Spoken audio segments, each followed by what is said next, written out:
Hello. Oh, whoops, I forgot to turn off my backlights. Please keep talking, Daniel. I'll be back. Yeah, I'm just gonna. Yeah, today is a little chaotic.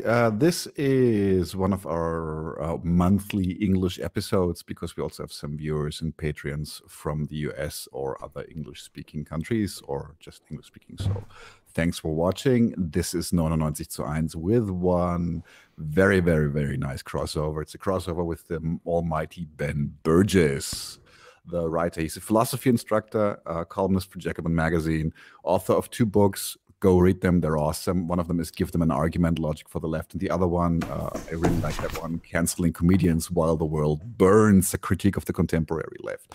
One of my favorite videos of Ben Burgis is the one where he kind of goes into the whole, like, how people are reacting to the Woody Allen situation and how that doesn't even make sense from a left-wing perspective. So check Ben Burgis out if you don't know him already. I kind of assume that you already do. So, hi Nadim. Hello, Daniel. Do I say Daniel or do I say Daniel? Daniel. I think I say Daniel. We actually should also be streaming.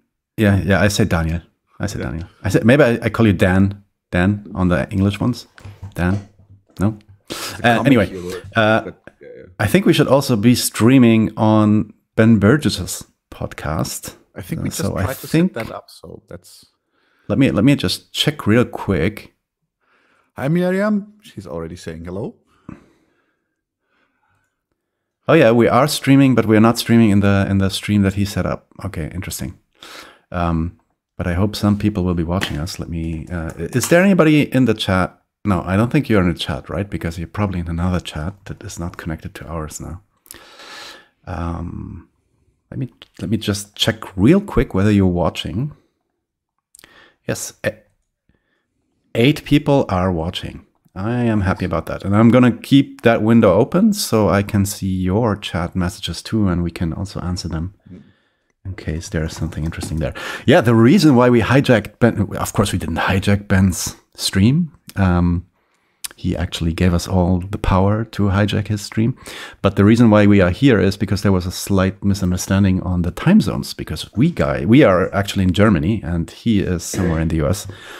And I wrote CET, which means Central European Time, but I guess he understood CST, which would be something in the US, something different. Yeah, so we basically told him that we would stall for like 5 minutes, and that's what we're doing now, 3 minutes in, so we have 2 minutes to go. What do you want to talk about, Daniel? We just had a major election in Germany, and I think that is kind of interesting. I'm very happy to see that the right-wing party AfD fell by almost or by about 7% in the early projections, which kind of is cool. Like, you know, one of those very, very minor wins, but it's actually not a win because you still have neoliberal fucknuts in the Senate. Yeah, but still, you know, like at least that. You know, I don't know. For me, it looks like just more of the same. Rinse repeat, of course. We're still waiting for the projection about the referendum, the popular vote about the disowning about the Deutsche Wohnen und Co. enteignen, which I definitely am keeping my fingers crossed for. I'm not optimistic. Yeah, that's a huge thing, guys. Like all the people that are watching on Ben's channel, I can see your chat here. Yeah, so if you're interested in knowing more about this, check this out. It's called. I can write a banner here. Yes, I can. Deutsche Wohnen und Co. enteignen. On Twitch, Lookie Worker. That's what it looks like. Twitter bombs dropping regarding today's election. Yes. Yeah, but can you keep my banner? Yeah, okay, I would like to. Yeah. See, check that out. Google that. Maybe you find some English articles about that, because that's, in our opinion, it's like one of the most significant left movements in the last 10-15 years, at least in Germany. So could be interesting for you guys. All right. What else is there? I have to talk about Ben being late. Will there be an SPD, Linke, Green coalition? So Daniel and me, we just talked about this, that looking at the stats right now, so the SPD and the CDU are basically on par, right? More or less. SPD is a little bit ahead. So before the election, SPD and CDU both kind of ruled out a coalition between the two of them because, I mean, basically because we had that for a very long time and they kind of wanted to, set some signs. But I think it actually is more likely now that we're just going to have the same thing running. So another große Koalition, which means a great coalition between the great popular parties, which is the SPD and the CDU, and maybe they put someone else on top, like the Greens or the FDP. But of course, right now, because of the quite even distribution of the votes right now, I just read this, we have the most possibilities, just mathematically, we have the most possibilities in any election for a coalition ever.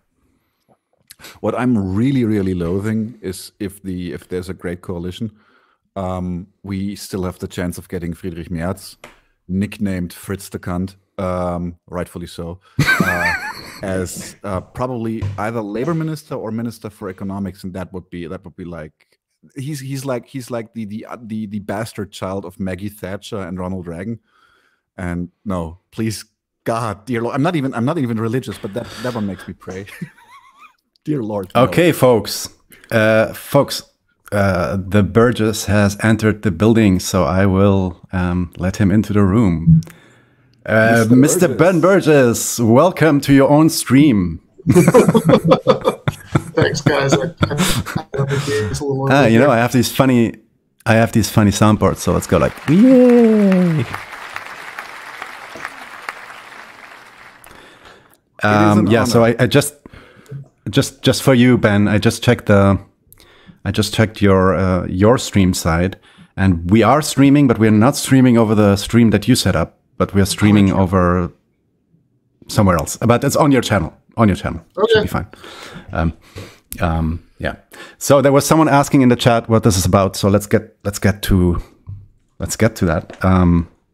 What are we going to talk about today? So basically, maybe some small introduction. We already gave an introduction to Ben, right, Daniel? You already talked a little bit about who Ben is. And I think that his audience kind of knows him.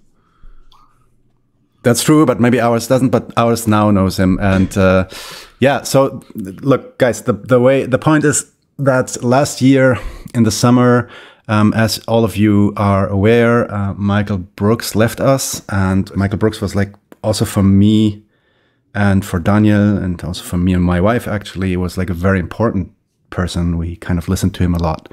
And when he left, we were actually devastated. Was like the first experience of a real parasocial relationship that we've built, right? So I mean, I had gotten like 2 answers to some messages from him at some point, but we never had any real contact.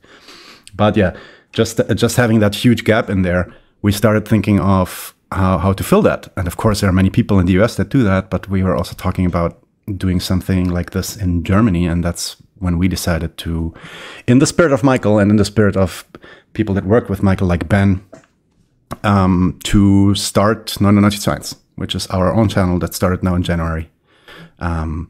Going a little bit in Michael's footsteps, but also trying to do our own thing, and of course also everything in German most of the time. But we have a couple of English episodes because we try to connect with the American shows also, which is what we're doing right now, reaching out to Ben, and we're really glad to have him with us. Thanks for coming, Ben. Well, thank you so much for having me, and my apologies for being an idiot about the time zone. Like I actually, I actually do know that Germany is not in Chicago's time zone, but for some reason that whole conversation in my head, I just like never once questioned that. Yeah, no. I actually, it was the first time, because I already had some crossovers with Varn and with This Is Revolution, and there we always spoke about Berlin time. But this was actually the first time that I used. This was the first time that I used the CET thing, because I just thought, oh yeah, that's also something, unambiguous, but apparently not.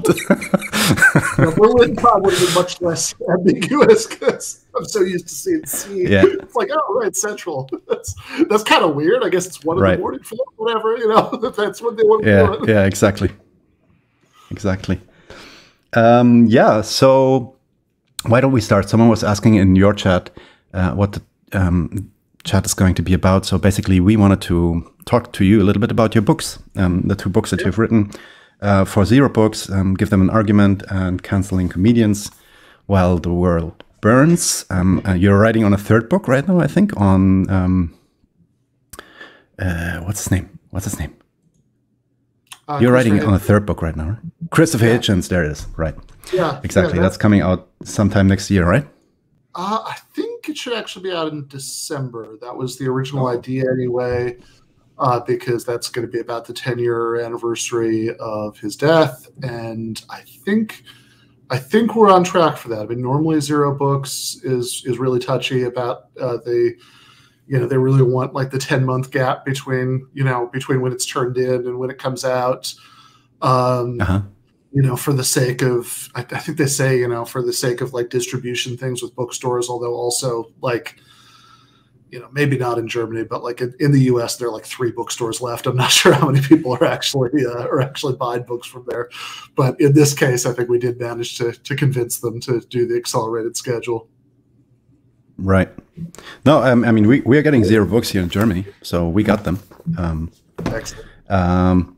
Yeah, excellent. And I also like the books a lot. For me, as I said, this is also a very special podcast because, looking back at your contributions at TMBS, that was always like you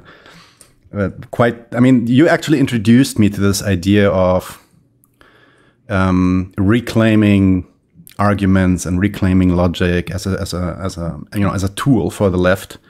Your debunking sessions at Michael's were always quite funny and at the same time enlightening. So this is a little bit what we're going to talk about today.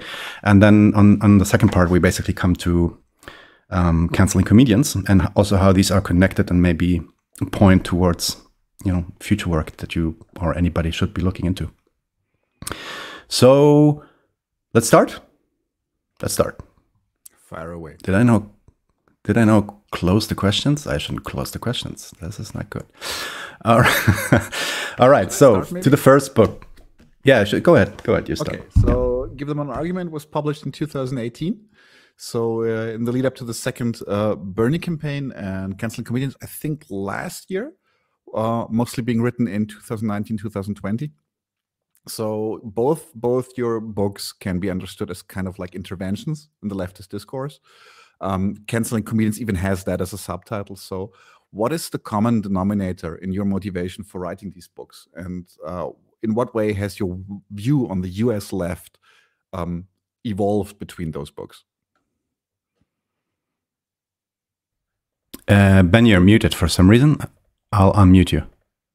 Or no, I can't. Now you're. Okay. Sorry, I actually did that myself.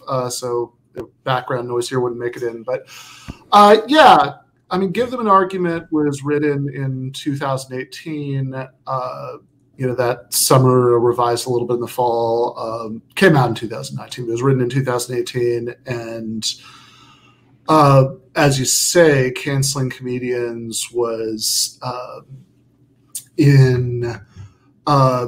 was started in the fall of 2019, and the last part of it, was written in early 2020. There's like an appendix that was written in like summer 2020, but I kind of decided to let the bulk of the book sort of stay as like a time capsule from late 2019, very early 2020. Which I've thought about many times actually, because if I had started the book in summer 2020, I think in some ways it would have been a very different book, because of so much had happened since then. But I think as far as like as far as the views about the left that are in the book, I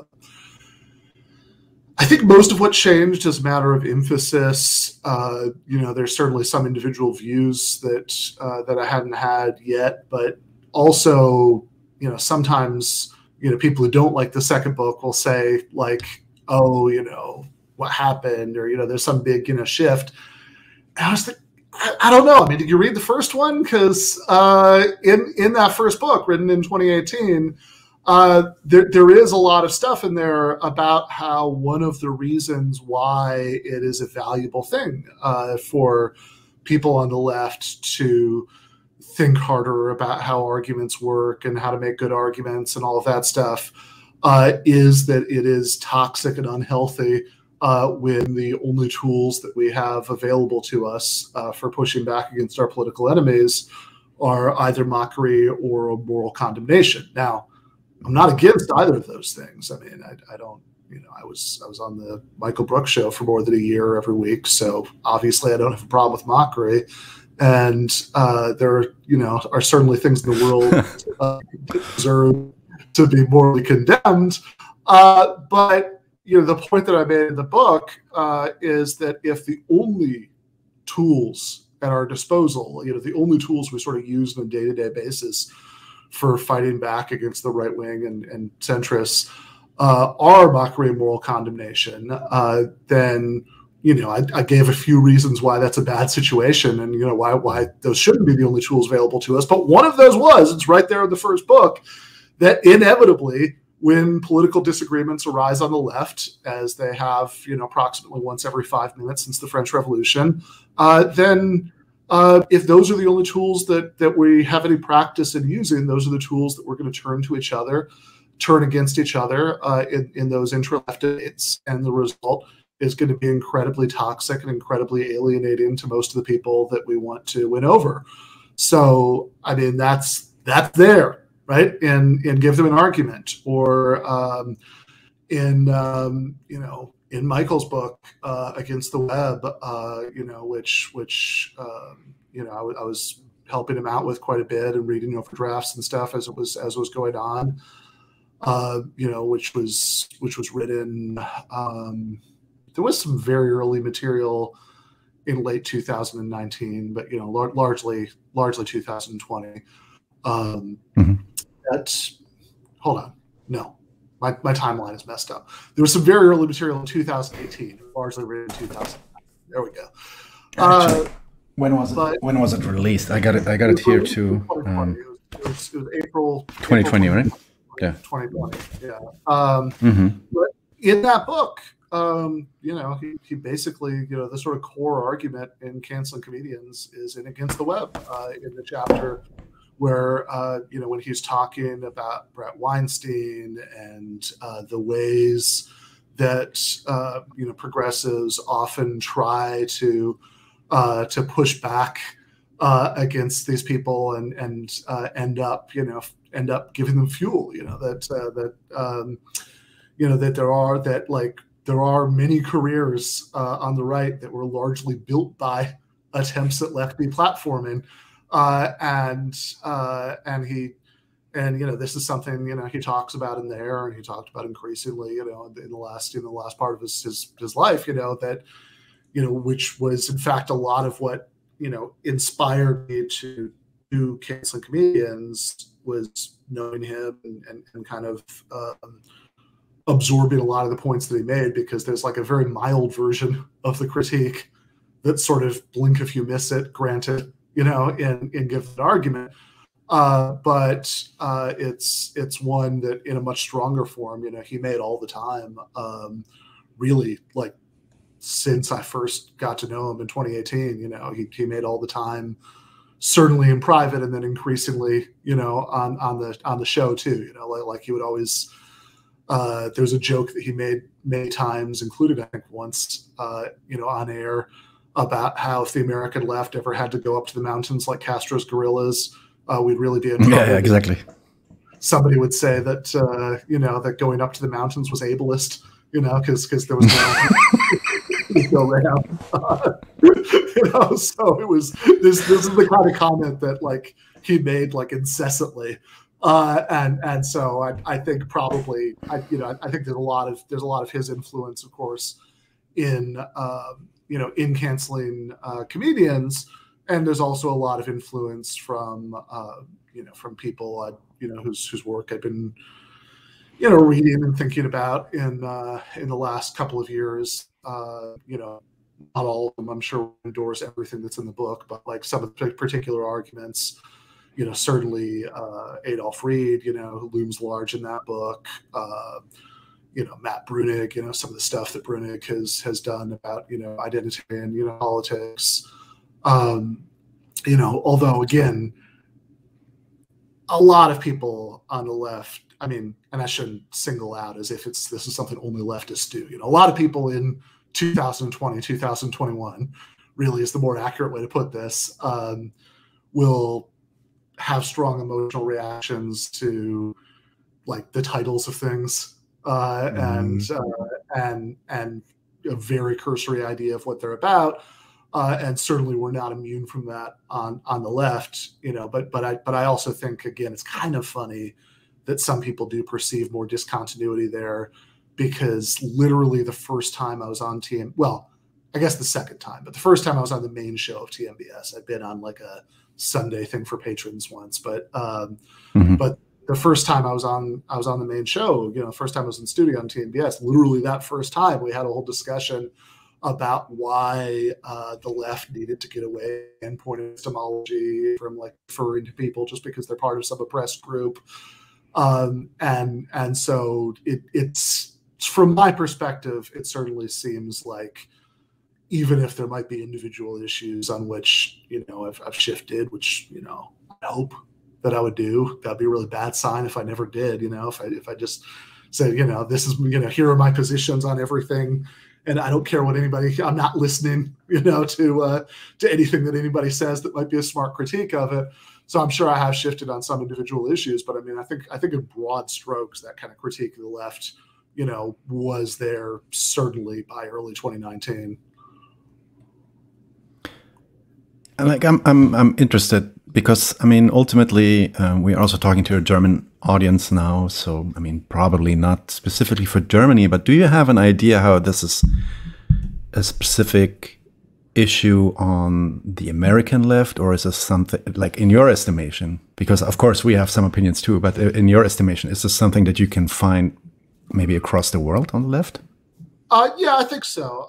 So I think that there are some elements or contours of it that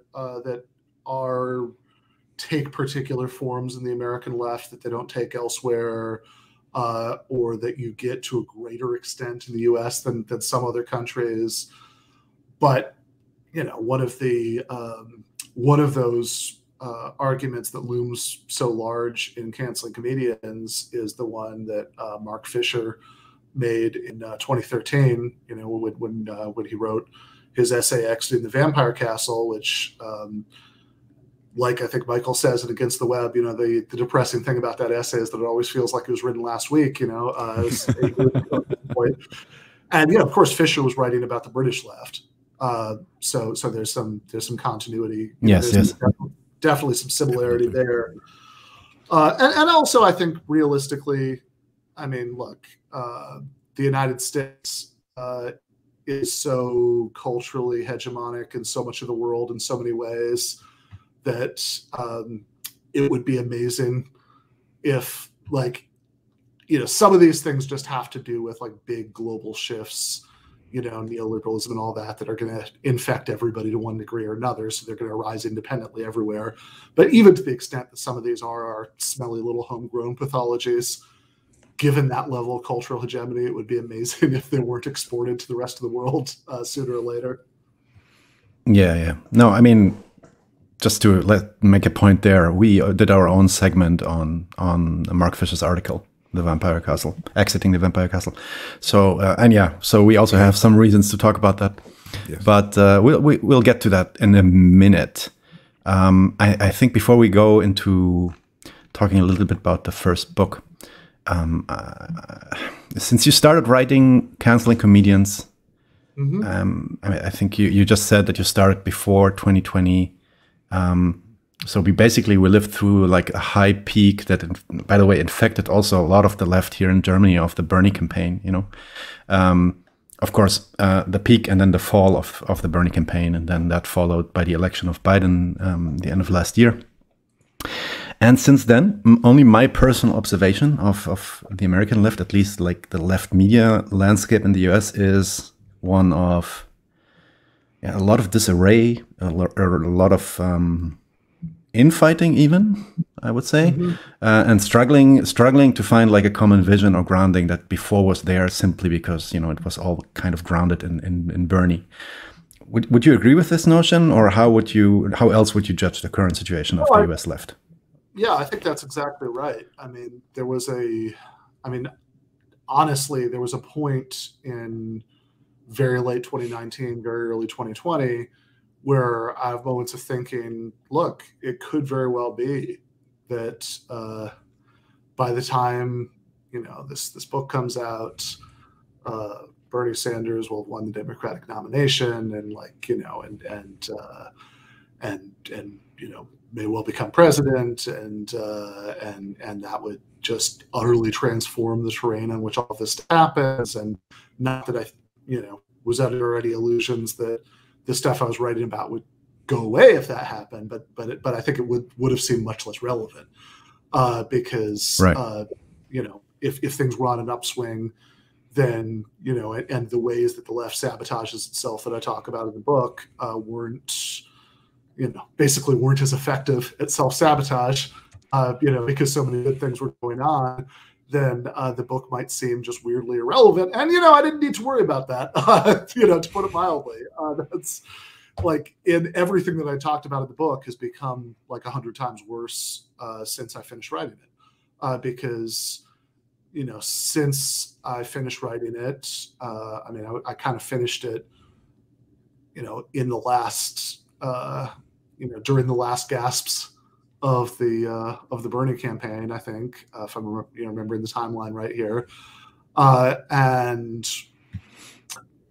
I think over the summer of last year, because of the national wave of protests and riots following the murder of George Floyd, there was and I think that had a lot of that effect even on the left, but I also think that in a way it sort of hit the pause button on this post-Bernie disorientation, because everybody was kind of focused on that in a different way, even though, again, I think there's a lot of toxic things that went with that. I talk about a little bit of that in the appendix to the book. But then particularly, and then I think also, when the general election really got going, even though a lot of leftists were Bernie or bust, it was still something that I think transfixed everybody's attention. And since then, I think it's sort of the equivalent of if something incredibly traumatic happens to you, and but then there are like 12 other like really big things that are going on, and but then like once the other 12 things stop, like you really start dealing with your grief, from the first thing. I think that after the general election wrapped up, that's when the force the vote happened, which was essentially exactly right, which was almost unbelievable. I mean, I'd say looking back on it, but are plenty of people who are still obsessed with that now. It's a feverish. It's like a fever dream. Also, to be honest, even me, I got swept up a little bit in this intensity of the infighting with force the vote. That was something. Of your position, I mean, it was hard not to get a little bit swept up in the intensity of that. And the amazing thing about it, I mean, abstracting from, I obviously have a take on it, because of course I do, but taking a step back from what the right take is, who's right or who's wrong about that debate, like the big thing about it, relevant to your question, is this is certainly the entire online and sort of media left just eating itself alive, just this orgy of fratricidal, like violent energy about like anger about what was at the end of the day a argument about a possible hypothetical parliamentary tactic that, if it had happened realistically, would have been in the news for a day, and then everybody would have forgotten about it. And the fact that that was enough to do that, I think, is really revealing, because, as you say, really not just when Bernie was actually running for president, but even in between the two runs, I think that sort of arc of Bernie Sanders declares for president in 2015, at which point everybody thinks, he's just, including him, right? Everybody, including him, thinks that it's just going to be, Dennis Kucinich 2.0. That's for German viewers who don't know who that is. That's Dennis Kucinich is a kind of eccentric former congressman from Ohio. He's, about 4 feet tall. I think he claimed to have seen a UFO once.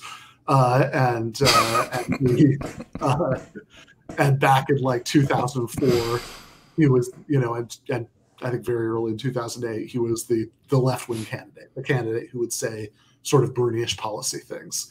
And, I think he won Hawaii randomly, but other than that, he would get 3% of the vote in every state. Okay. And that's kind of what people thought that Bernie Sanders was going to be, like this slightly more impressive version of Dennis Kucinich. And when he first declared, it's amazing if you go back and watch that video, that he takes out, he's clearly just going on his lunch break or something from the Senate, and he takes out a folded up piece of paper from his pocket with his speech on it, and he's addressing 10 or 15 reporters. That's it. That was his announcement speech. Starts out, I'm not going to have time to take questions when this is done. So it was presented as a sideshow to a sideshow, but then it became this amazing landscape-changing thing that, he won 22 states, and he became one of the most popular politicians in the country. And, there was always this at least strong possibility that he would run again, and he would have a really good chance the second time. And in between the two campaigns, there was the squad being elected to Congress, which sort of felt like a continuation of that. And DSA was going from being a glorified mailing list of a few hundred people to, at this point, an organization of, 100,000 people, which is, while it's still nothing compared to the overall U.S. population, it's by far the largest socialist organization that's existed in the United States since maybe the Communist Party in the 40s, but maybe bigger even than that, and so all of this sort of upswing, the center of which was Bernie running for president, and you kind of knew that he was going to do it again in 2020, and then him doing it in 2020, because it was by far the biggest thing that happened in left politics in the United States in a generation, that exerted a kind of gravitational pull on anyone who had the slightest instinct for trying to involve themselves in real world politics and not just go off and and do a reading group somewhere. And so, of course, you always had a few marginal sectarians, who would denounce it, but pretty much everybody else was all in on that. And then when that goes away, and more than just it going away, there's a sense that all of this progress, where at least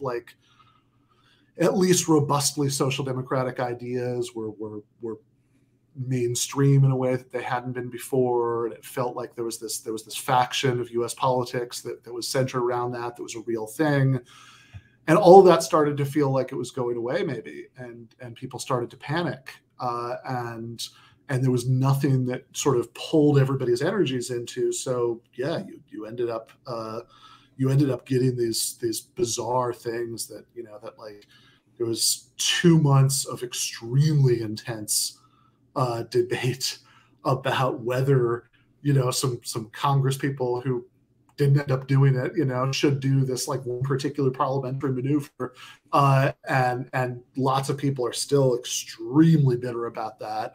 Right. I mean, the debate is still ongoing in some circles. I mean, that's what I noticed, at least in chats and on Twitter, etc. Oh, absolutely. I remember that in one of our second episode in Germany, in one of our second episode, like our second or third episode, someone in the chat mentioned forced to vote and how it was stupid not to do it, and we didn't even talk about this stuff. It just came out of nowhere, you know. It was like kind of a big thing for people here too, apparently. So would you say, I mean, if you look at this, maybe last question as an introduction, maybe a bit long introduction, but then we get to the books. Would you say that if you see,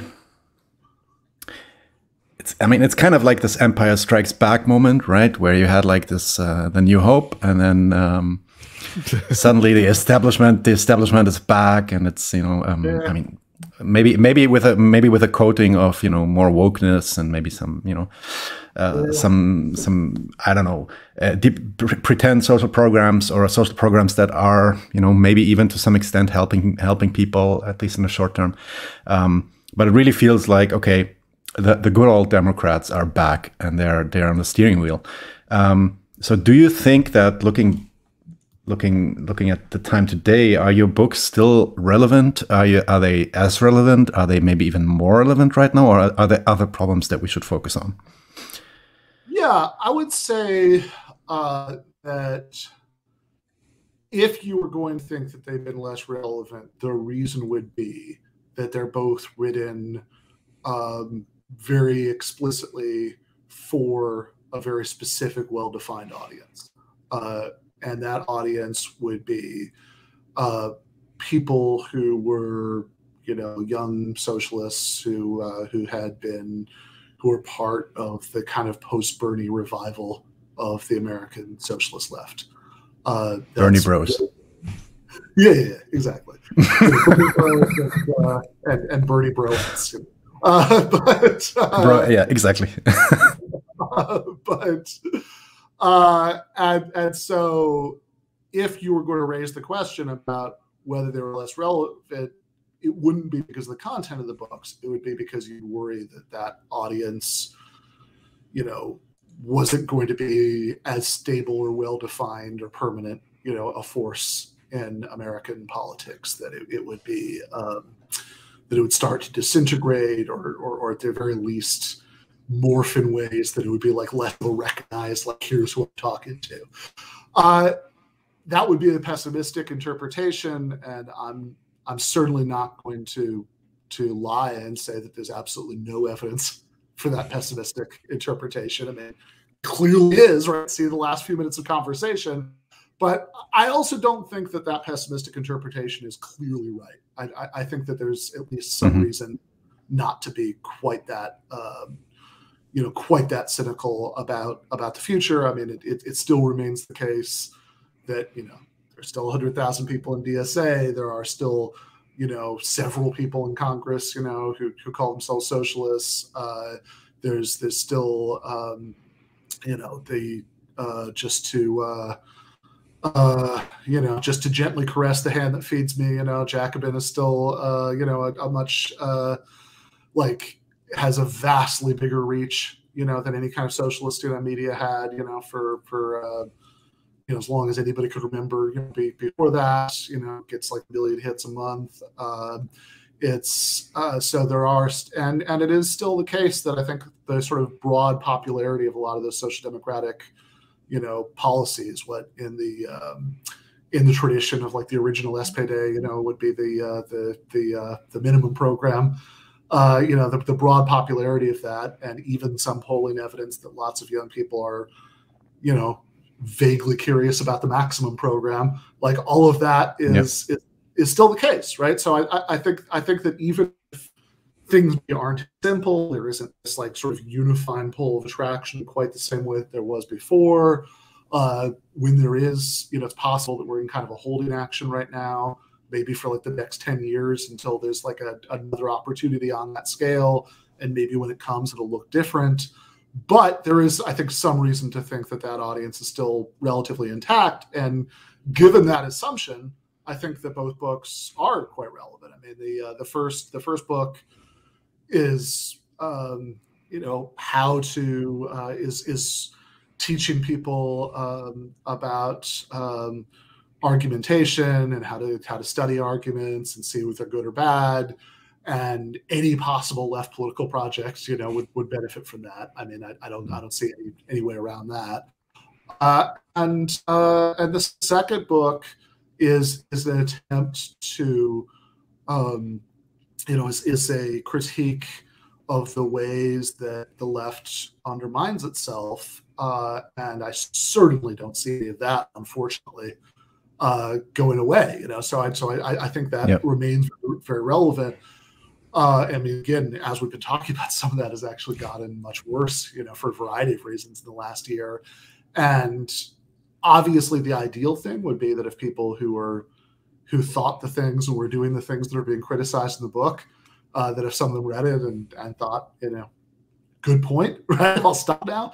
Then that would be the best case scenario. And I'm not so cynical that I don't think any of that could happen, but I think it could to a certain extent. But I think even to the extent that it doesn't, I think it's still the case that you have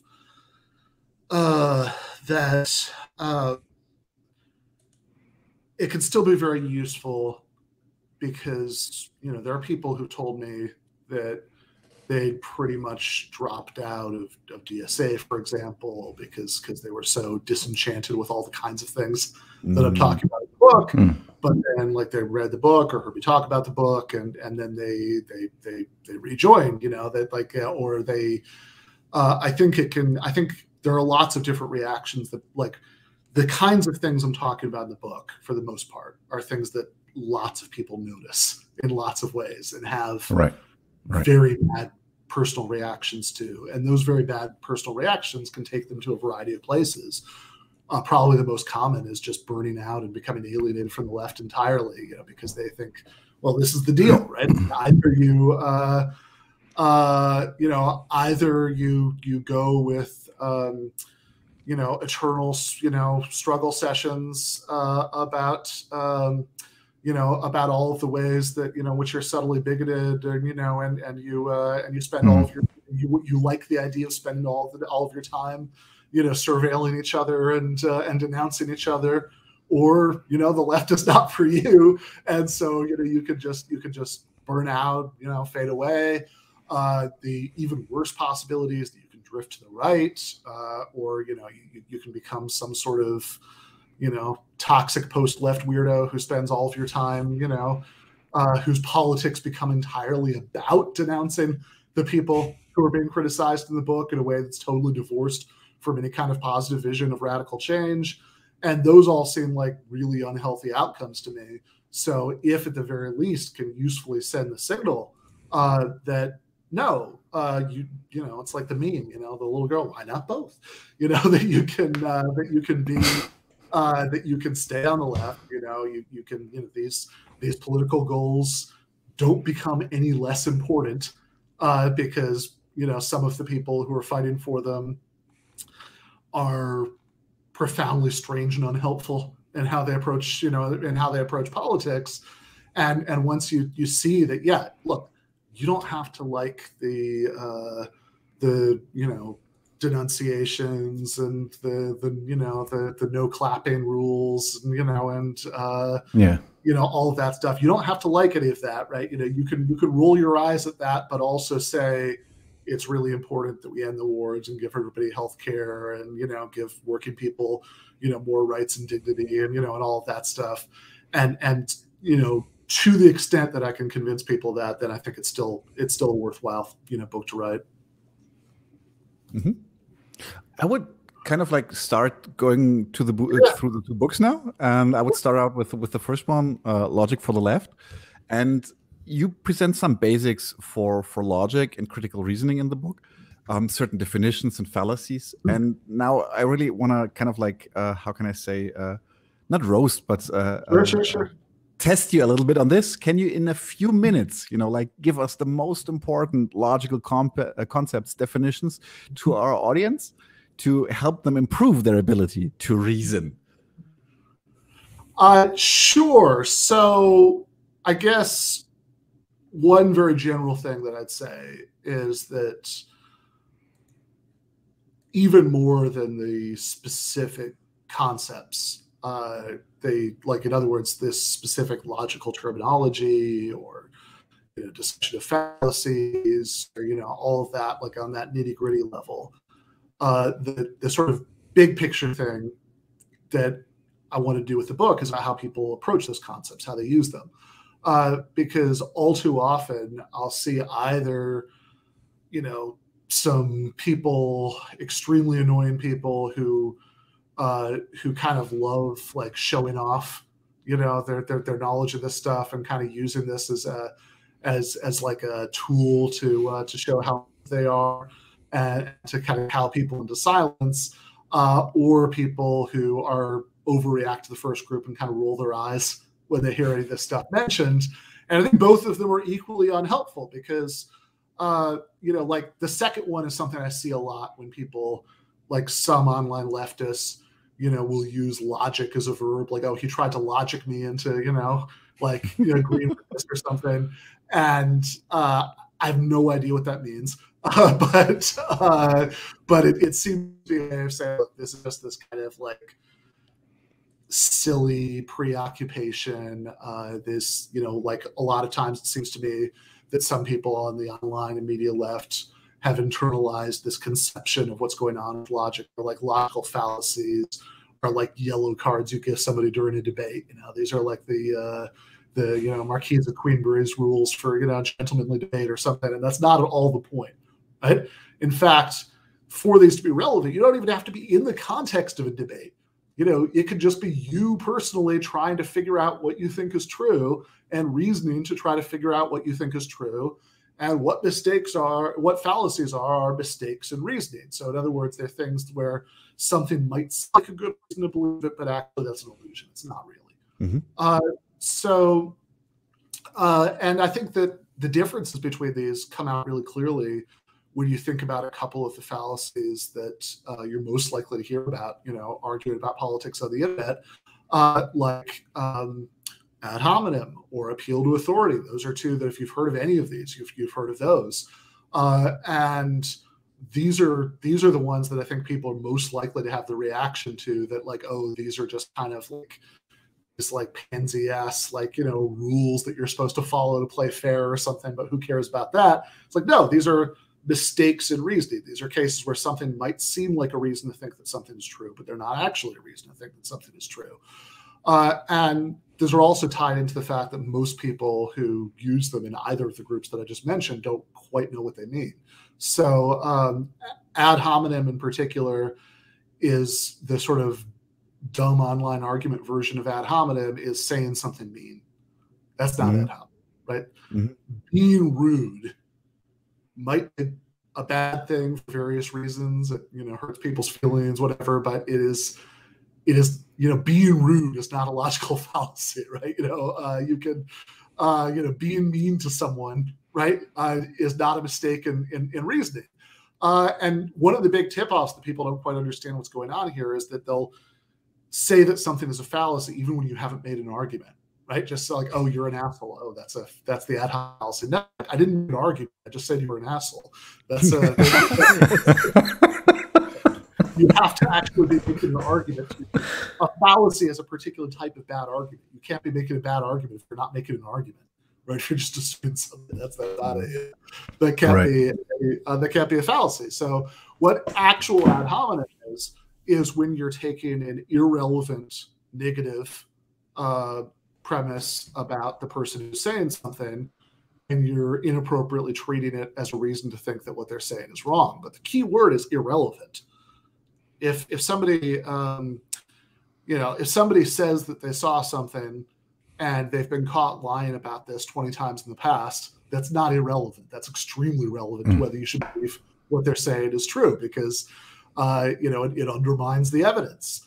But on the other hand, if Karl Marx and Friedrich Engels, sometimes use casually racist language that was common at the time in their letters, and you're using this as a reason to think that the labor theory of value or materialist history is wrong, that oh, this is this theory of these, from these like, racist white European dudes, I don't believe that. Yeah, that's ad hominem. Old white guys, yeah. Yeah, exactly. Because you're treating an irrelevant negative fact about the speaker as a reason to think that what they're saying is wrong, or appeal to authority. It's the same thing. We had such a fun instance of this ourselves, because I wrote a description text about the Middle East, and then somebody was like, you used the wrong phrasing, you asshole. And I was like, and then Nadim was like, hey, come on, we just used like a common language that people are. We call it the Middle East conflict, right? Yeah. So in Germany we say now Ost conflict, Middle East conflict means Israel-Palestine, right? So we're doing a segment on Palestine. We're doing a segment on Palestine, and someone goes ballistic on us using that term. They are pro-Palestine, and she's like, how can you? And typical. And I think in the end they even attacked me for being mansplaining to her or something, and that we are white guys mansplaining. And then I was like, but I'm actually Palestinian, and then that suddenly that solved the situation. Everything was calm after that. So that works also, He did not. It didn't because I was actually thinking about this. I was wondering if this would come up in any way, because 90% of my interactions with German leftists, it's always very bizarre to me that it seems like the hegemonic position on the German left about Palestine is like 100% different from the position of the left in literally every single country in the world except possibly Israel itself. Has on that subject, that people just take for granted this sort of like left Zionist position, and sometimes not even particularly left Zionist. And no, it's not left. Yeah, no, left Zionists actually get denounced by they get attacked viciously.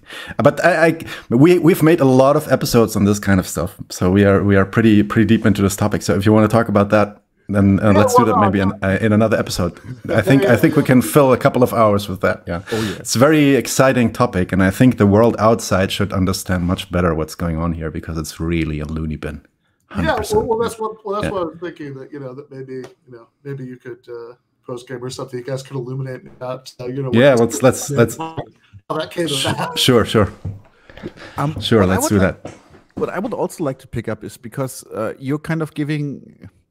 No, I'm not going to phrase it that way, because that's stupid. But no, interestingly enough, when I discuss or debate with people also in Germany, not only in the US or also in Germany, like especially the conservatives and right-wing people are prone to kind of like go into like, but I'm using logic, like this is just logic and not emotional. We know that bullshit talk, especially from really like fucknuts like Shapiro or Patterson, who Patterson didn't even read up on Marx before he debated Zizek on it. It was like, come on, you're not even trying, you asshole.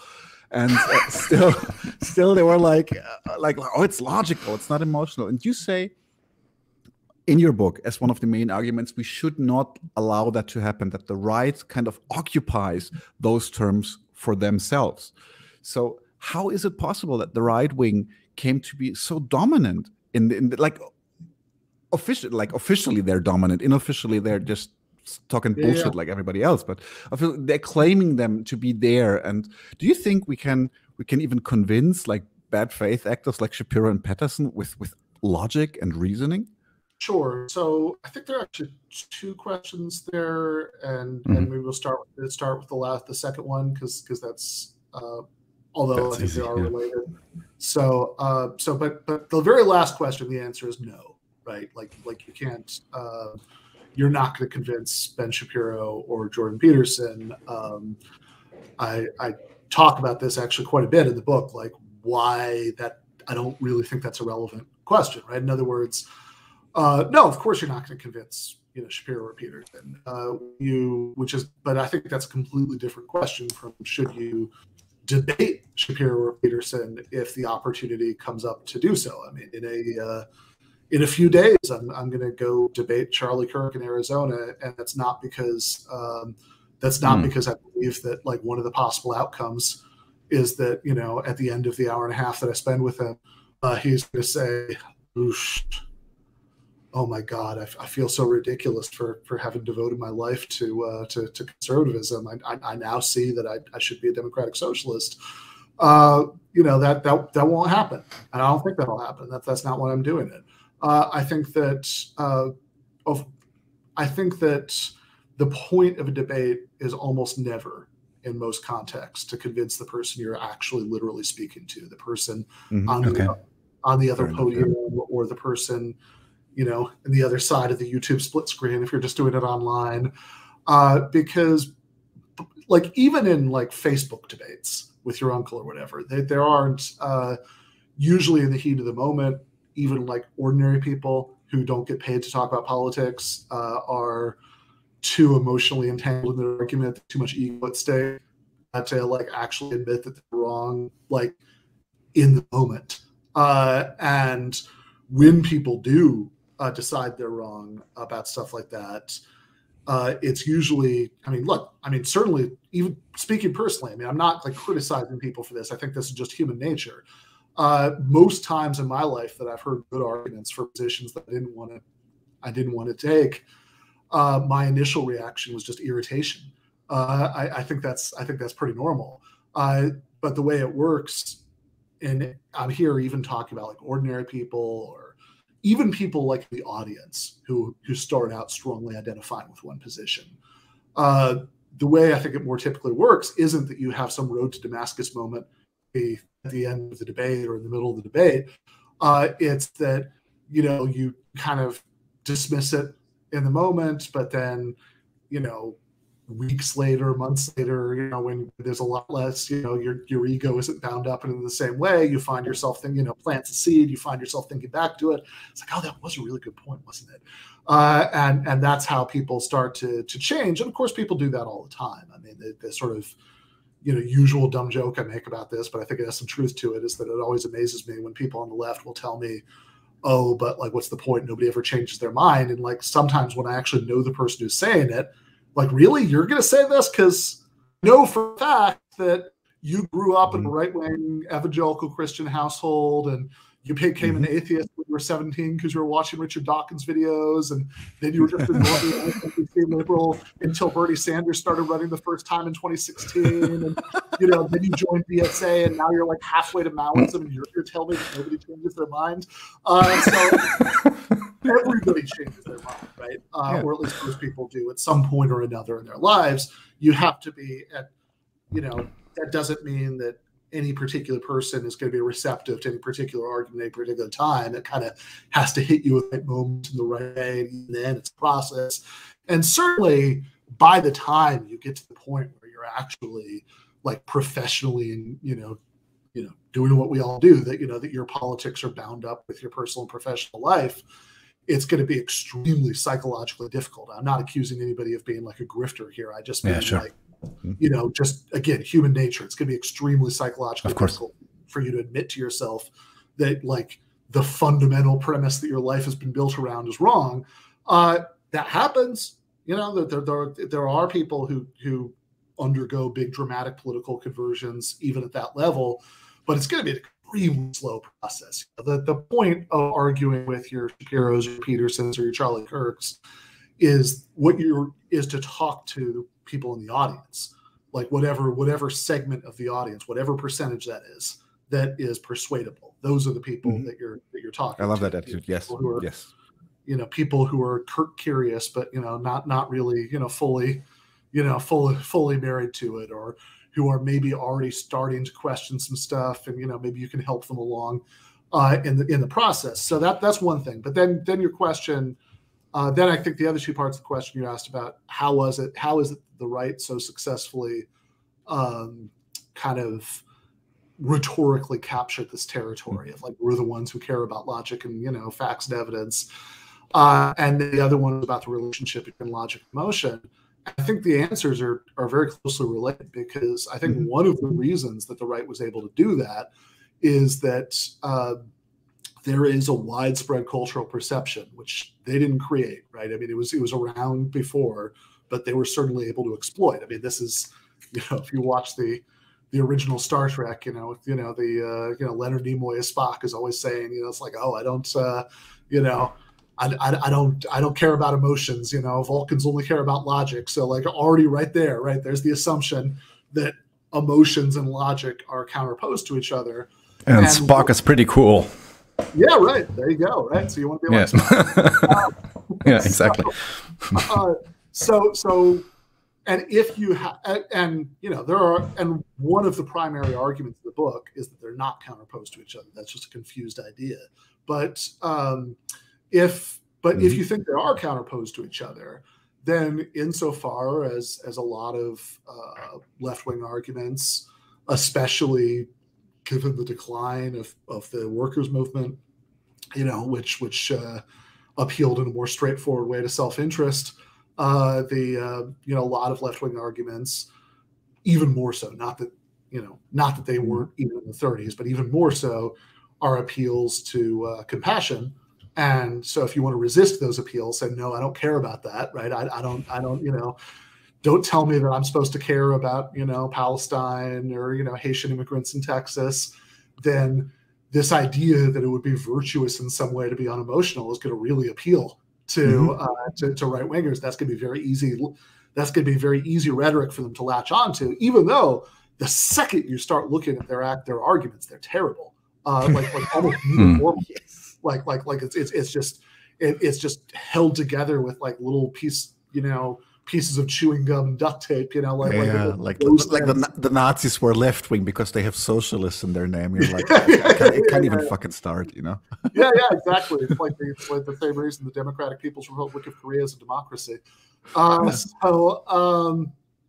Yeah, exactly. So it's all just nonsense like that because they don't really expect anybody to pay attention. They just want to project the rhetorical aura of caring about logic and hope that carries them through and people don't pay enough attention. And far too many leftists are willing to play along with that, right? Like I quote in the book, somebody I like overall, right? I like quite a bit, Elizabeth Bruenig, the columnist for various publications, and she's kind of a, eccentric Catholic leftist, but she's a, but she's, like I like her. I agree with her about many things, but it drove me crazy. She wrote this review of a posthumous book by Ayn Rand, and she's got this line, Liz Bruenig does in the review where she says, well, Rand was a master of a certain kind of logic, but what about the logic of compassion, the logic of this and that? And they're like, no, what about the kind of logic that's actually about reasoning?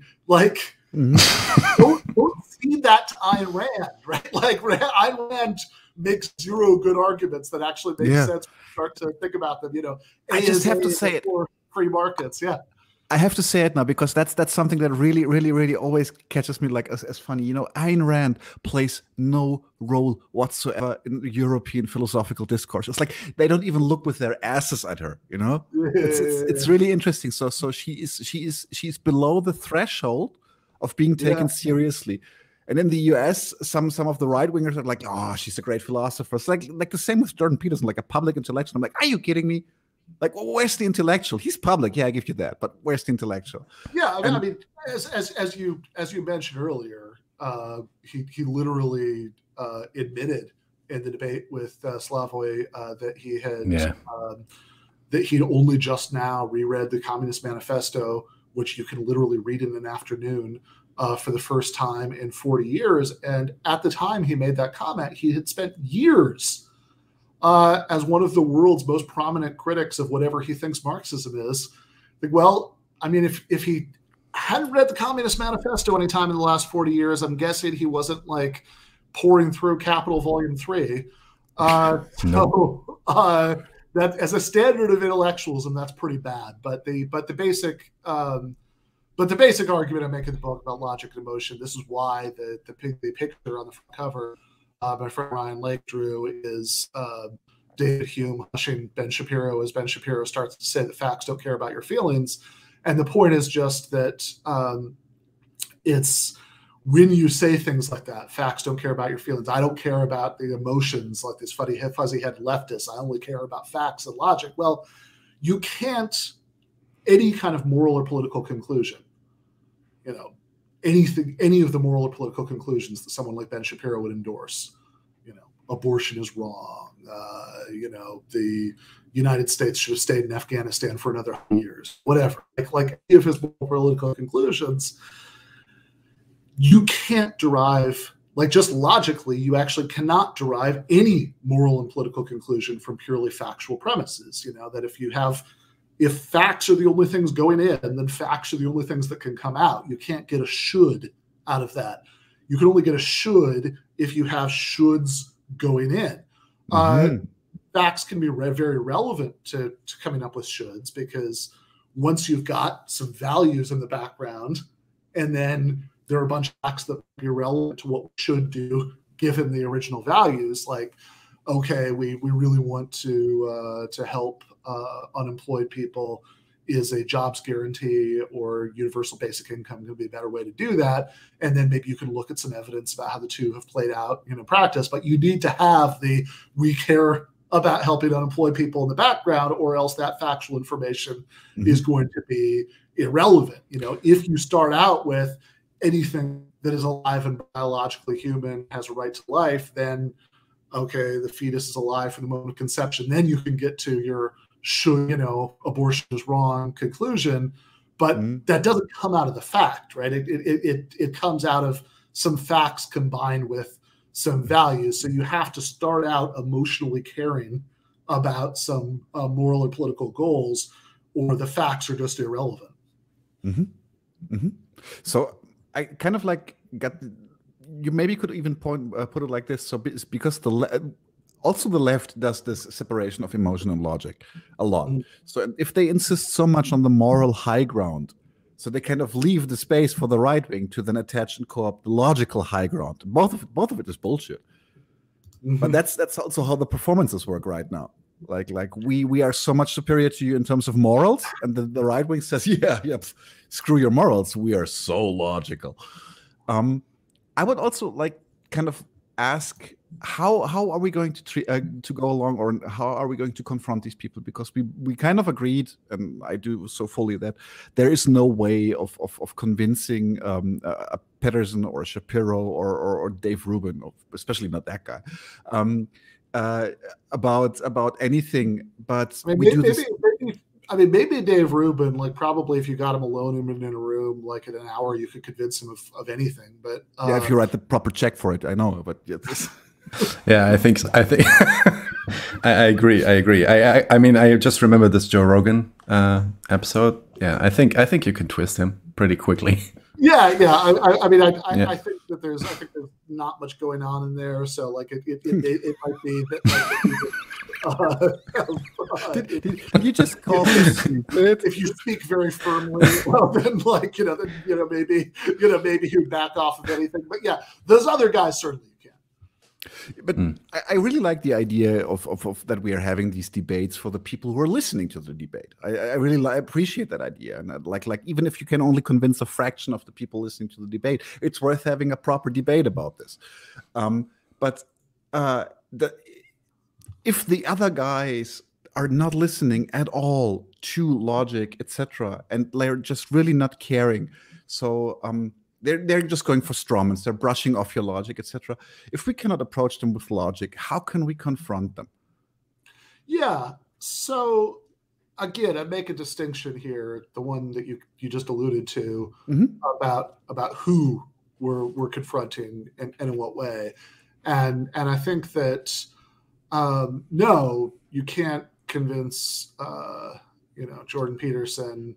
Probably if Jordan Peterson was going to have an epiphany, then all of the horrible stuff that's happened to him in the last year would be when that epiphany would have happened. Never say never. Yeah. And it clearly hasn't. That if you're going to have a road to Damascus moment, it'd probably be somewhere in between the Russian forced coma and the Serbian rehab. But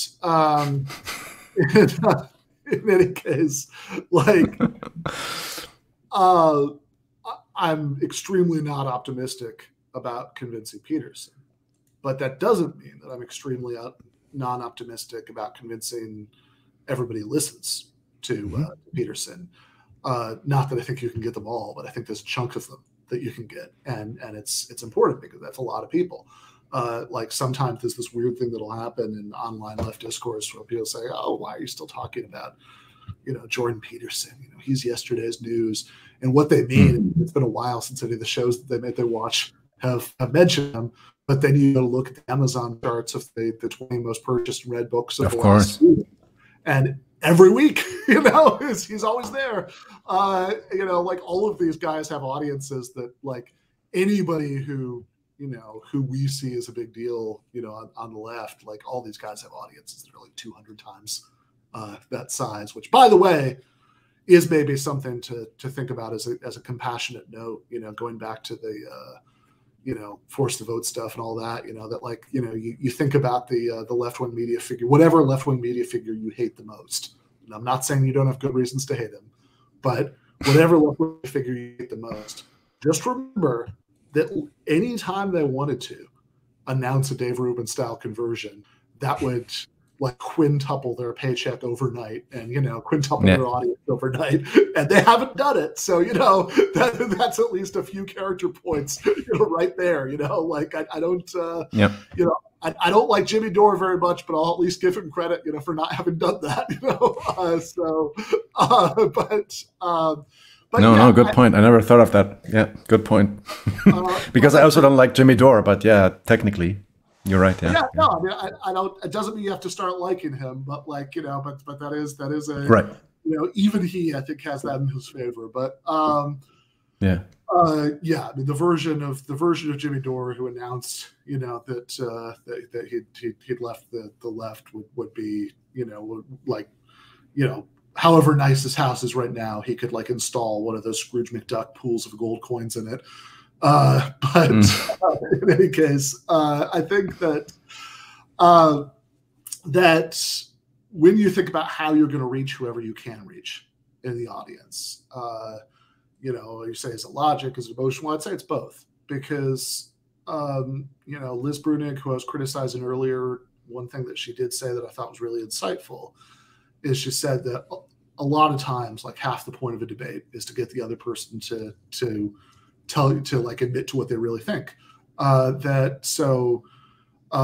example I watched recently that I think shows perfectly what I take her to have been talking about is a debate between Sam Cedar and somebody I've also debated, is Yaron Brook from the Ayn Rand Institute, and Sam is very, very good at this. He'll just sort of patiently, ask a bunch of kind of Socratic questions to draw out, a person's views until they like bite the bullet and say something just unspeakably awful. So in this case, at the end of the debate, they talked about the condo collapse in Miami, and which any German viewers who aren't familiar with this, there was this big catastrophic thing because the real estate, people in Miami were criminally negligent about it and were doing all kinds of really unsafe things, and a bunch of people died in this collapse. And because Yaron was saying over the course of it, no, you don't need, no need for any kind of regulatory state, interfering with the market. And so then, because, everybody should just like be responsible for themselves and their interactions in a free market. And so Sam brings up the Miami condo collapse, and Yaron says, well, it's their fault. It's those tenants, that it was their responsibility to like do more research on this place before they moved in and see how often they did safety inspections. And obviously, if Yaron Brook is willing to bite that bullet, I mean, nothing you're ever going to say is going to convince him. But if you're in the audience, if you're watching this and you're a Yaron Brook fan, and anybody who likes Yaron Brook, they're way more likely to hear what Sam Cedar has to say if he's talking to Yaron Brook than if it's just Sam Cedar talking on the Majority Report, by himself. And anybody who kind of likes the sound of what Yaron Brook says, well, freedom, sure, that sounds good. I like freedom, I should be able to make my own decisions. And, if you're kind of thinking about, abortion and gay marriage and legal weed, then like all of the libertarian rhetoric sounds pretty good. But then say, oh, wait a second, really? Like we didn't have regulation to make sure that condos aren't collapsing in Miami. That actually sounds really bad. And I think oftentimes the effect of this stuff is to logically draw out what the underlying value commitments are. And then I think a lot of people who might otherwise be tempted by the rhetoric in some of these figures can kind of see, fundamentally, I have value commitments that are just radically incompatible with what they're saying. Now this doesn't sound so good anymore. Very nice. Ben, we wanted to go to a post game, but now that the time is a little bit, we're a little late already. I would say let's just keep going with the questions and keep this public. And then we go for maybe another half an hour and finish up. What do you think? Sure. Yep. Good for you? All right. Should Good. We shout out, Mr. Christopher Cotton for donating 5 euros? I already, yes. Thanks a lot, Christopher. Christopher Cotton, I guess this is someone coming from Ben. Thanks a lot for your support, man. Right, let's talk a little bit about canceling comedians while the world burns. Yeah. So first question, very easy. Why this title? How did you get to this title? And why do you think this case itself highlights some of the issues of the contemporary left? Sure. I think probably there are like a few reasons why this title. And in terms of like how it occurred to me in the first place, I think probably because it was an example that Michael used in Against the Web, just kind of in passing, he was talking about ridiculous left-wing behavior, and he used the example of like getting mad at problematic comedy, and so that's probably how it got into my head in the first place. But then, as far as why I actually ran with it and used it, I think probably three reasons. The most substantive of the three is that I think that it's that what I'm criticizing, the primary thing I'm criticizing in the book, is a kind of deeply counterproductive moralism on the left. And when I say moralism, I know sometimes people who aren't used to talking that way might get that confused and think that I'm criticizing like caring about morality, and that's not it at all. Because after all, forgiveness is a moral impulse. Trying to focus on creating more just social institutions is a moral impulse. So when I talk about moralism, I'm talking not about morality in general, but about one very specific moral impulse, which is to hyper-focus on the moral evaluation of individuals. This is what I kind of think of as like making, thinking that it's like a really politically important question, whether, Joe Rogan is a good person or a bad person, whether Glenn Greenwald is a good person or a bad person, or, throw in one that I, because I just mentioned two people that I'm ambivalent about, various ways, I'll just throw in one who I actually hate, right? Is Jimmy Dore a good person or a bad person, right? It's not, Sometimes I wonder how like my favorite American comedian, George Carlin, would be perceived today. I mean, he literally said, I love jokes about rape. Rape is hilarious. I mean, that would have been like the end of his career instantly. Yeah. What did he say? There was one that was like, people say jokes rape are funny, but then just imagine, what was it? It was like Daffy Duck raping the Porky Pig. Porky Pig. That's why they call him Porky, don't they? And I mean, like, that's interesting because in the next moment he spun the joke around to actually make it about toxic masculinity, and it was a very clever, progressive joke. He just used like the tastelessness to kind of get an in, like get people like, what, attention, and then there we go. Yeah, well, I mean, oftentimes humor is about defeating, subverting expectations. The very simple example that I use in the book that probably loses something in the retelling, because a lot of this is about timing and execution. But my friend David Feldman, who's worked as a stand-up comic and was a writer for The Daily Show at one point, Bill Maher back when Maher was less insufferable, the Triumph, the Insult Comic Dog, etc. But he also does this serious political show now, and there was once when we were talking about a mass shooting at a synagogue, and probably says something about how many hate crimes and mass shootings there have been in the last few years. I'm not 100% sure I remember which one he was talking about, but he started pivoting to this discussion of how what we really need to be talking about when we talk about this is gun control.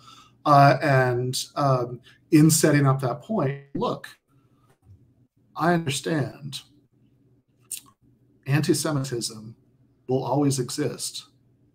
Perfectly timed comic pause.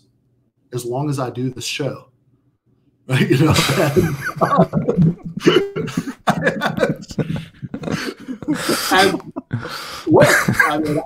I am part Jewish. I certainly look like it.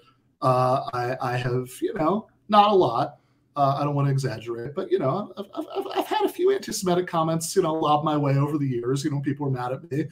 Yeah, I never found it particularly amusing, but I cracked up like that was the funniest thing that I'd ever heard. When he said that, because it was so well pulled off. And you don't want to. I mean, obviously, it's ridiculous. There are hacky comedians, who get upset that people don't find their, kind of hacky, trying to be provocative material funny, and that's ridiculous. I mean, getting upset because somebody does you're funny is like getting upset that somebody doesn't think you're hot. It's going to do you about as much good, either way. But I think that one of the reasons that I picked that as the title is that since what I'm criticizing is this extreme this extreme over focus on individual morality, which is the opposite of what the left is supposed to be about, right? Where, conservatives are supposed to be about individual morality. We're supposed to be about de-emphasizing individual morality and emphasizing structures and social institutions. So it's not that the guy who held up the liquor store at gunpoint and killed somebody is a good person and what he did was fine. That's not what we're saying, but we want to emphasize not on moral anger at that guy and punishing him severely. We want to emphasize changing material conditions in a way that's going to lead to there being less crime. In that, for example. And so there's often this disconcerting thing where when leftists start talking about people they consider really problematic, they start sounding like 1990s Republicans, in the suburbs talking about crime. And so one of the reasons I picked the example is not that most of the book is about comedy. It's not. There's the opening chapter is about comedy, and then it moves on to other subjects. But that it seems to me that getting upset, as people do, about the content of comic sets or the politics of comedians, whether some comedian is a good person or a bad, it's bad enough to be obsessed with whether Glenn Greenwald is a good person or a bad person. I mean, at least he's like a politically important journalist. It's pathological to be obsessed with whether a comedian is a good person or a bad person, because they're completely irrelevant, to politics. They're not, unfortunately, sometimes some comedians who like the rest of the book don't like that I said this. You cannot change the world with comedy. It's of course. It's just not going to be an effective route for doing that. But which might be an insult to the pride of comedians. But the flip side of that is, since you can't change the world with comedy, being obsessed with whether some comedian is a good person or a bad person is a particularly weird and irrelevant spend of time. So the reason I picked that as the title is that even though it's only one small example of a much larger phenomenon, most of the book is spent on the larger phenomenon rather than that example. It's such an extreme example that I think it really viscerally communicates the idea. And then and then like the other reasons are just that cancel comedians illiterates, and also part of what I was trying to do is that I wrote the book in a feeling of extreme frustration with some of the stuff, and the book and the title, I know it's a fairly flame-throwing title, but it viscerally communicated that frustration. Let's call it a nice polemic, like it has just like the essence of truth to it. It's like, so you're doing that while this is happening. Okay, maybe get your exactly. It's a way of kind of grabbing somebody by the collar and saying, no, seriously, listen to this. This is important, which is has advantages and disadvantages. I think like to the extent that it gets people to actually read it and then they have to think about it. That's mission accomplished. Of course, to the extent that they like dismiss it based on the title and don't read it, then then that's counterproductive. Overall, I don't know. Time will tell. Well, I mean, like you said, I feel like there is like this canceling topic in the book, and I think these are also like more or less the first chapters. But then again, I mean, the whole book reads again like the first book too, as an intervention into the leftist discourse. So you are actually aiming at various different strands and various different, let's say, problems. You go from, neo-anarchists to tankies, and we'll get to this in a minute. But let's focus on the canceling for 1 second, because here in Germany we also have this, let's say, this phenomenon and this discourse mainly. So we talk about cancel culture. Mainly, the main people that are talking about this here in Germany is the right wing, and or let's say center liberals, maybe more conservative leaning center liberals. Yeah. So we had cases where there were like, some comedians that were rather, well, in my estimation, rather unfunny and making some, insensitive jokes, I think even against Jews, I think was this one lady.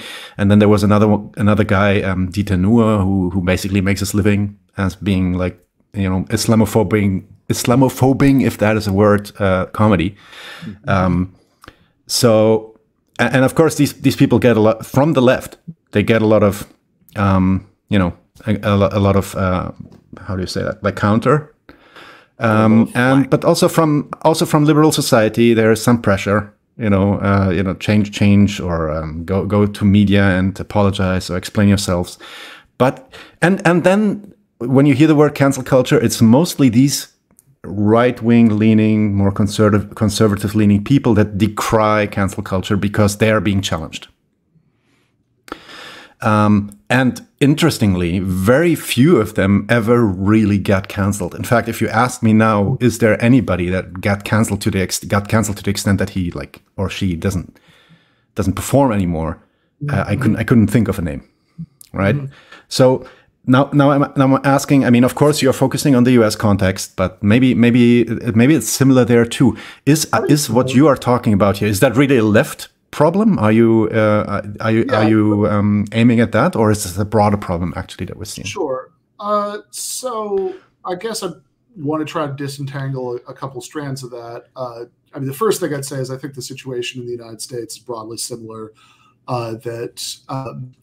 This is the kind of thing people will say a lot, and not without some justice. I know what they mean when they say it.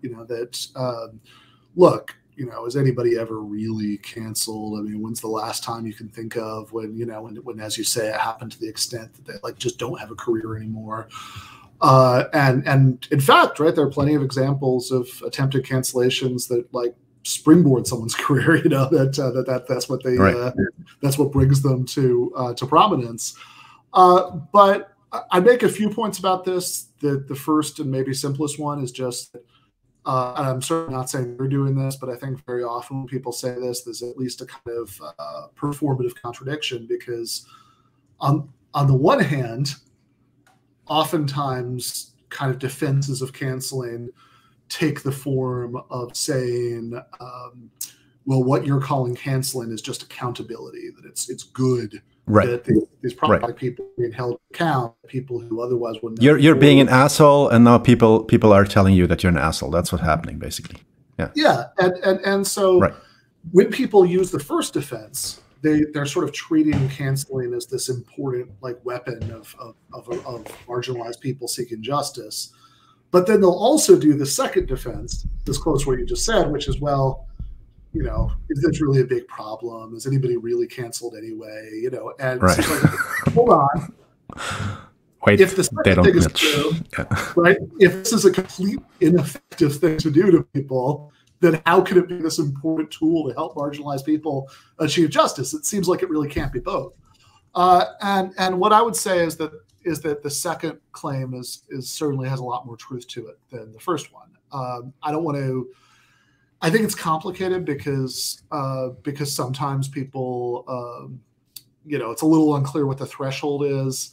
That certainly, if what you mean is that somebody's left with no friends or supporters, no career, and etc., then yes, not, you know, you can find cases, but very rare. I think that's right. Certainly when we're talking about like public figures, not just like nobodies who get fired for a tweet. But on the other hand, people actually do face, you know, like have real, you know, consequences sometimes that are bad. I think it's bad. I think even if, you know, I mean, I think undeserved reputational damage, certainly. I think that it's extremely.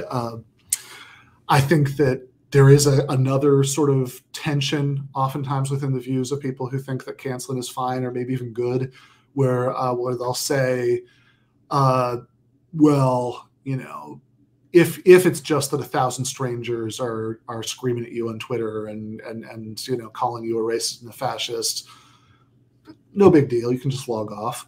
You know, how is this real damage? And okay, that's one thing if you're going to be consistent about it, but it seems to me that a lot of the same people who say this are people who in other contexts consider purely psychological harms to be extremely important. That if you know, if 1,000 people are saying really racist things to you on Twitter, all of these people would consider that a big problem. They would never say just log off, you know, no big deal. You know, which is why oftentimes you have this weird language game where canceling somebody who they consider a bad person is accountability, or, you know, whatever. It's not a big deal, or it's just those people complaining about being criticized. You know, what's wrong with being criticized? That's free speech. But then when somebody they like is being canceled, they've invented this alternate terminology for that. That's targeted harassment. You know, when, you know, when the person they like is being canceled, and it's the same phenomenon, right? You know, cancellation, targeted harassment, whatever. I mean, these are just different terms for the same thing. And I think that like psychological harms are real harms. I don't think that human beings are psychologically built for, you know, 1,000 people, you know, denouncing them at the same time and just sort of shrugging it off as no big deal. I mean, I've kind of gotten to the point where I do, but I don't think that's healthy. And I think that, also, it's, you know, when people say it's just criticism, I often wonder how seriously they mean that, because for one thing, if it was just criticism, where's the accountability? Where's the consequences? You know, when you say, oh, this is good because this is accountability and consequences. Well, being criticized isn't a consequence. Like, being criticized is like, oh, I think you're wrong, here's why, or, you know, this is why I think you should rethink this. If you can't tell the difference between a criticism and a hysterical group denunciation, then I really worry about you. Those things do seem very obviously different to me. But that said, I think that the distinction that I would make, and I don't actually think that, like, cancel culture and whatever, maybe at this point it's become so overused, we need to retire that term and come up with something else, but whatever you want to call it, right? That phenomenon, targeted harassment culture, is something that I certainly don't think is unique to the left.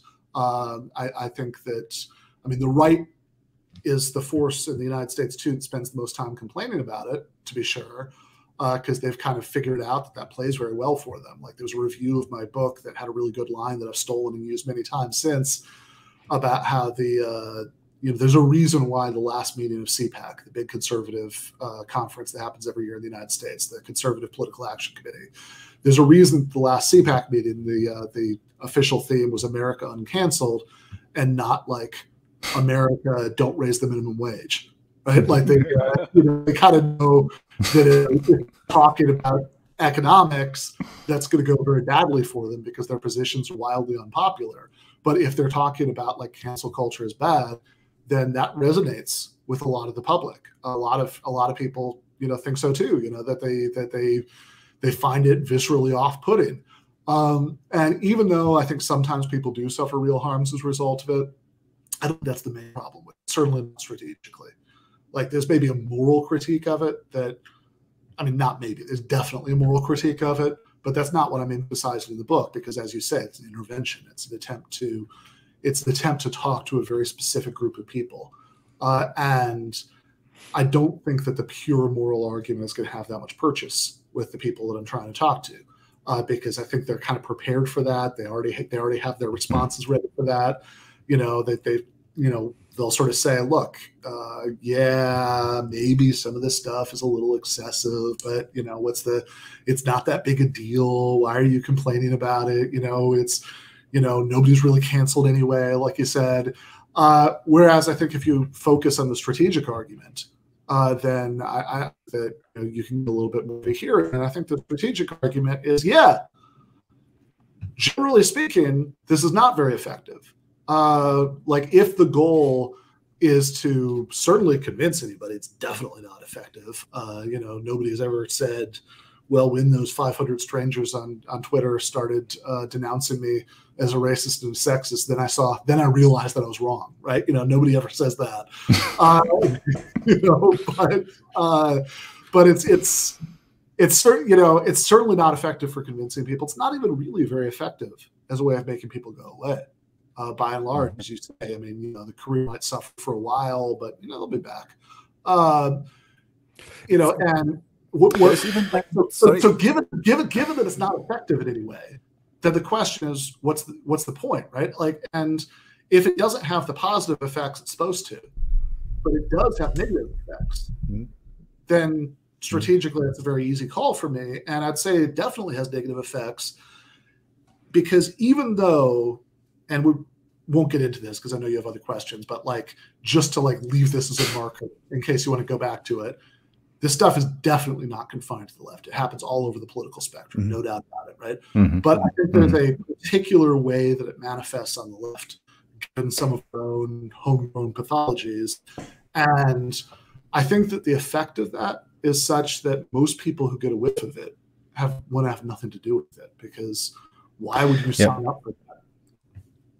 And so I think that, so when people say, why are you talking about canceling, when here are, when like, look, there are imperialist wars going on, there's police brutality, there's union busting, there are people who die of easily treatable diseases because they don't have health care. In a world like that, why are you concerned with with people with canceling? It's such a non-issue. And I get that, and for a long time that's probably what I would have said. But what I would say now is, because all of those things are so much more important, then why would you perpetuate a culture that makes the left profoundly unappealing to most of the people that we want to win over, precisely so we can do anything about those larger, more important issues? I mean, here and underline that last sentence. Right, and I hear I also see the common maybe let's put this differently, like in a question. So if we talk again about what other themes you are covering in your book, so you're talking about DSA conventions, you address Antifa, you talk about tankies, and you go out you go out on the neo-anarchists in the UK that also Mark Fisher was talking about, right? Yeah. So as good Marxists, if we were to try to exercise abstraction and try to abstract from all these and find the common thing, the common substance of all of these, what would they be? Where do you see that the red thread in all these different issues? Yeah. So I think that the common thread in all of these issues is what in the book I call the pathologies of powerlessness. And so the way I'm going to explain this is extremely America-centric because it's the context that I know the best. I think that to adapt it to other national contexts, some of it maps on to other contexts and some of it doesn't, and it's complicated. But just to stick with the American case, or certainly the Anglo case in general, right? The U.S., Canada, Great Britain, those countries.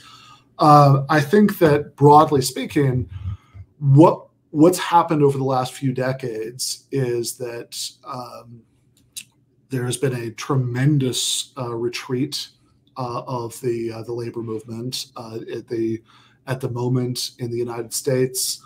I think it might. All right. Certainly, as of a couple of years ago, we had the unionization rate in the private sector was 6.7%. So that is 93.3% of private sector workers in the United States do not belong to labor unions.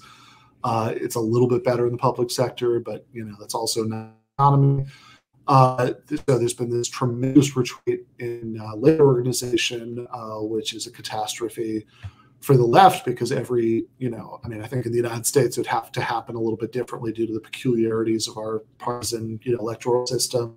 But every successful labor or socialist party anywhere in the world pretty much has had an organized working class as its social base. Depending on how you divide up the categories, maybe you can say that like cases where the left takes power because of like a peasant army encircling the cities or something is an exception to that. But I think we can just leave that as what I mean. Yes.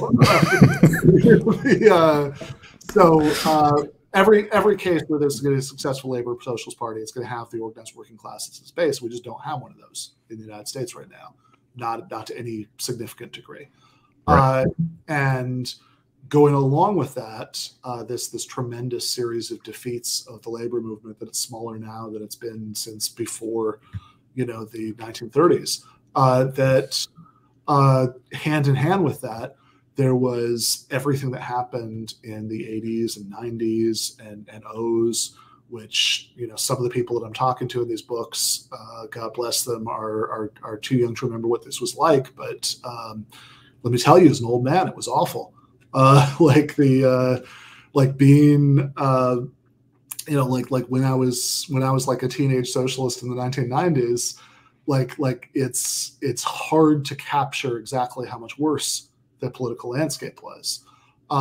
And this is after the fall of the Soviet Union, which was enough to convince many people, like most people, that the sort of great clashes between overall visions for how to organize societies that had raged throughout the 20th century were just over. And the model of liberal capitalism just won. That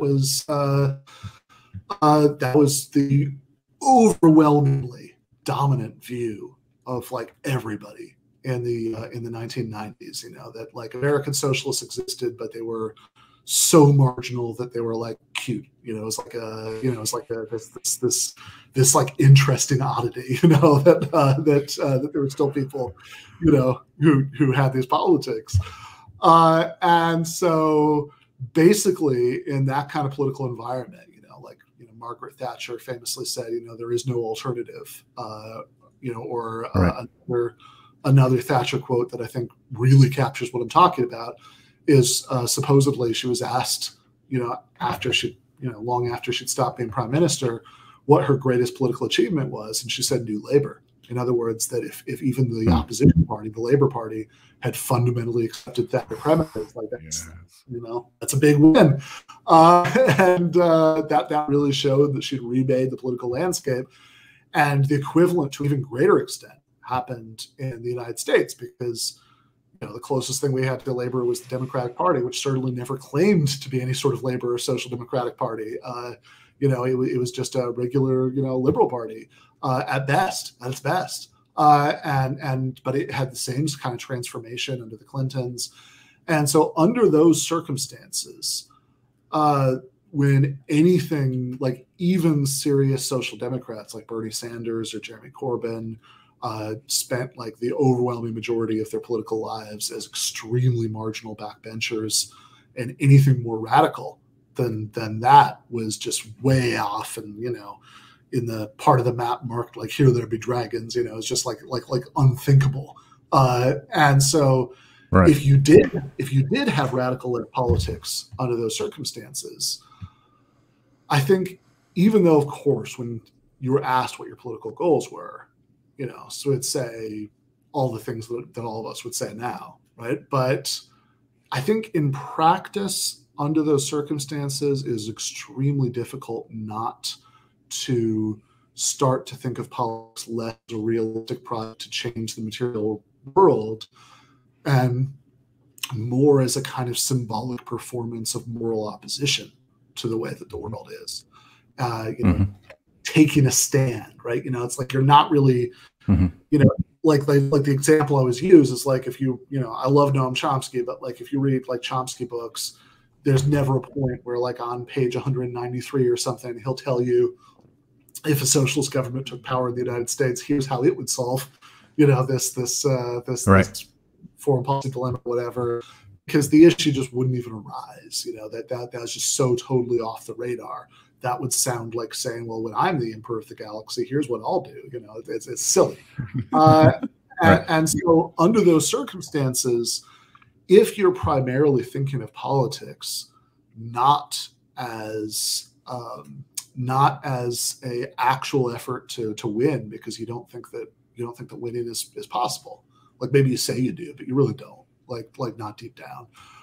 Because all of the evidence of your eyes and ears tells you that it's not possible, then I think you start, what I'm calling the pathologies of powerlessness start to really come up, which is basically that you start doing a lot of things that each goal is to try to win over as many people as possible so you could assemble some kind of majority coalition and take power and achieve your program. If that was your goal, these behaviors would be wildly counterproductive. But if that's not really your goal, if all you're really trying to do is show the purity of your moral stand, then a lot of the stuff starts to make some sense, because you're not really thinking in those terms. Exactly. You're thinking about proving how, like really taking the strongest stand possible. So I think that the left version of canceling, and again, there's plenty of canceling across the political spectrum, but the left version of canceling, I think, is one manifestation of that. You're not really worried about how it's going to look to the rest of the world when, like, somebody says,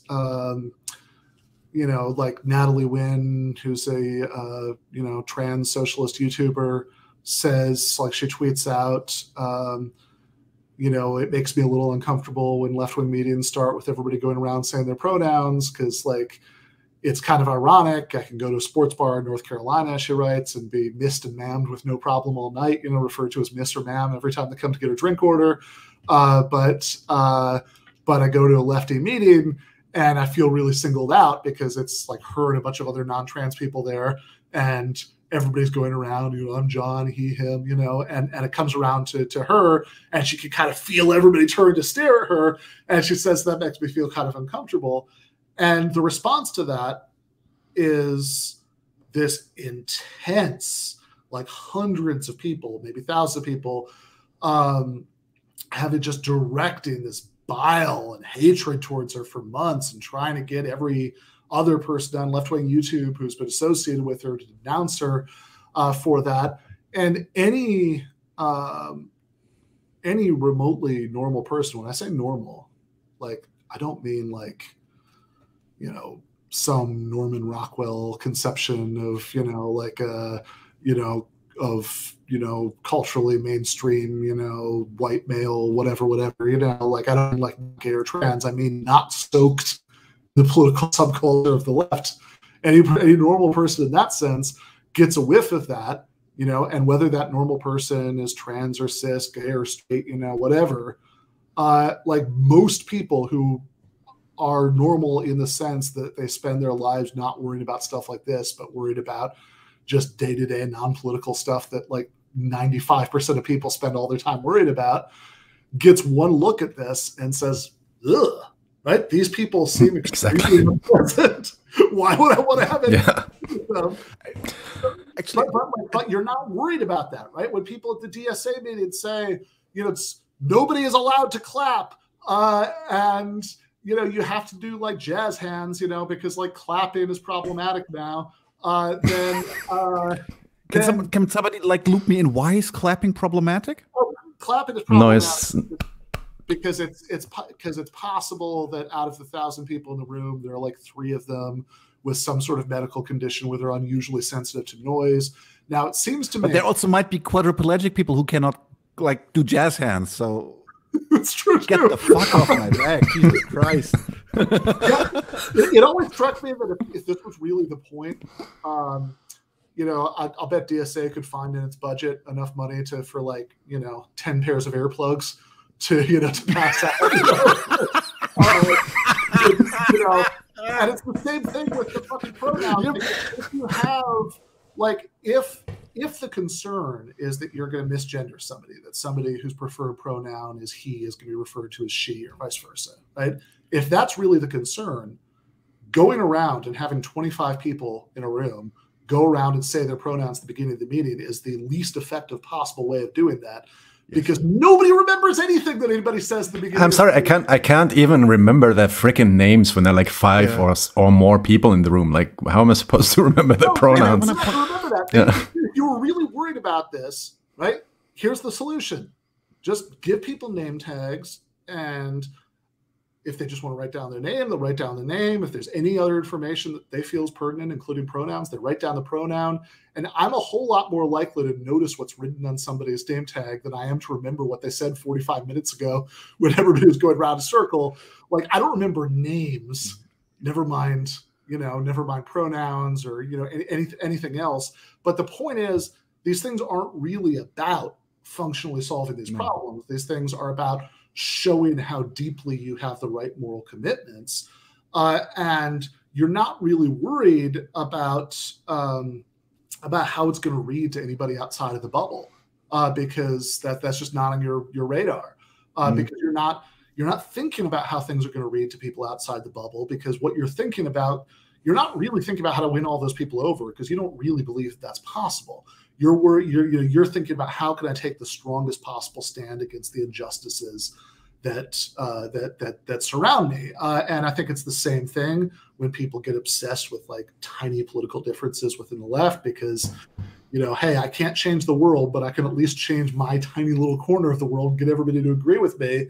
It's the same thing, I think, in the you know, in the Tanky case that I think that I mean, I think one's more emotional than the ones we're talking about, but like I think that, you know, if your goal is to convince people, is to convince like a majority of ordinary working class people whose material interests would align with the left program, that a kind of non-capitalist society is possible that would be desirable, that they'd want to live in, probably the least helpful thing you could possibly do you know, Comrade Stalin did nothing wrong, you know, and when they say that something better than capitalism is possible, what they mean is like Stalin's Russia, you know, that's the thing you could possibly do. But if the point isn't really to convince all of the normies, the point is to take the strongest possible stand against the society that you live in, and just paint the strongest possible contrast. Well, saying, okay, how could socialism work? Well, you know, there's certain industries that we have good beta tested examples that they can be They can be planned outside of the market, and that's been shown in the advanced social democracies. And maybe you still need some market mechanisms, but those can, because of the calculation problem, but they can, but those can at least be worker-owned firms funded by public banks, which will roughly be my answer. Not that that's like the clearly correct answer. So I think there's plenty of room for disagreement about this. Kind of boring. If you say, actually, Eric Honecker's DDR was awesome, that's exciting. That's a much more interesting answer. It's polarizing. It's polarizing. Yeah, it's exactly. So it makes you feel like I am really standing against the grain of the society that I'm living in, and look at me. I mean, I think of Mike Brooks would do this thing where he was making fun of a specific person. I'm not going to say their name because people will know who it is, and I don't want to. My purpose is not to to start anything here, but he'd do this thing where he'd be making fun of this person, and he'd sort of do this voice, like he did, and be like, sorry, Dad, I'm a communist, sort of thing. That's the real point, that you want to really scandalize everybody at Thanksgiving dinner to really show how radical and different you are, which again doesn't make sense if you have a realistic project to win people over to a socialist project. Makes all too much sense if your point is just to take the most daring possible symbolic stand. Right. Yeah. And the result is creating all these. I mean, what you're actually doing is it's like drawing borders, and you're saying in group, out group. So we are the ones that think that the Uyghurs in China have had it coming, or they're not actually in camps. They are actually in resorts or something. It's a test, because if as you say, it's extremely polarizing.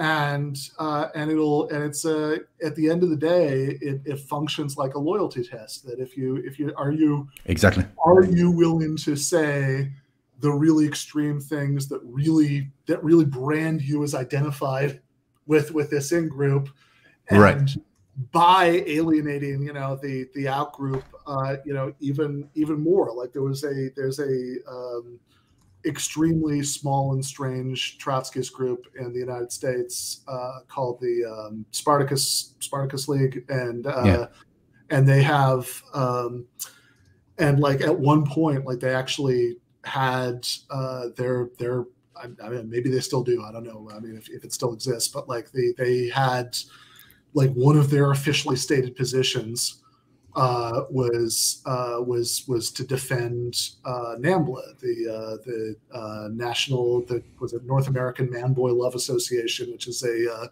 is explicitly a pedophile organization, and to say that these people are being that this is puritanical persecution and homophobic and whatever, that people don't like NAMBLA, and you think, okay, why would they take that stand? What's functionally, what's the point from their perspective? And I think the point, whether conscious or not, is that it really forces everybody who stays after you do that to identify way more deeply with the group, because if you're willing to say things that are going to be quite that shocking to everybody outside the group, right, then that is really emotionally reinforces your connection with the in-group. Right. I mean pure sectarianism. I mean that's yes. It's about breaking down resistance and filtering out people that are might become trouble in the future. But then in the end, somebody always becomes trouble after all. So it's actually a kind of narcissism instead of kind of political activism. This is one of the most important distinctions. Especially, I'm now going for the angle with inner left conflicts, for example, because you said the tankies, and I say, well, no, tankies can be righteous assholes. I know, but anarchists can be too. No, I know for a fact. I worked with a lot of them. No, and absolutely. No. I'm just saying, and it's whenever there is not the attitude of hey, how can we move this forward, but how can I show off? And I'm so fed up of these people, and it's mostly guys. I have to be. I'm sorry. like going into this route, but it's mostly guys like just wanking, like like I'm the super anarchist, I'm the super tank. And I'm like, why? Why? Nobody cares. I mean, that's absolutely right. Like, and I think part of what I'd emphasize too is that there are, I mean, Mark Fisher says in the section of the Vampire Castle essay where he's criticizing the group he's calling neo-anarchists, like, look, there have absolutely been anarchists who actually like made, meaningful contributions to, to leading strikes and, and whatever, like dying in the Spanish Civil War and, and things that are actually important and good. And, maybe there's I mean, not that the dying is good, but the fighting, the fighting the fascists, the effort, like A for effort. Yeah.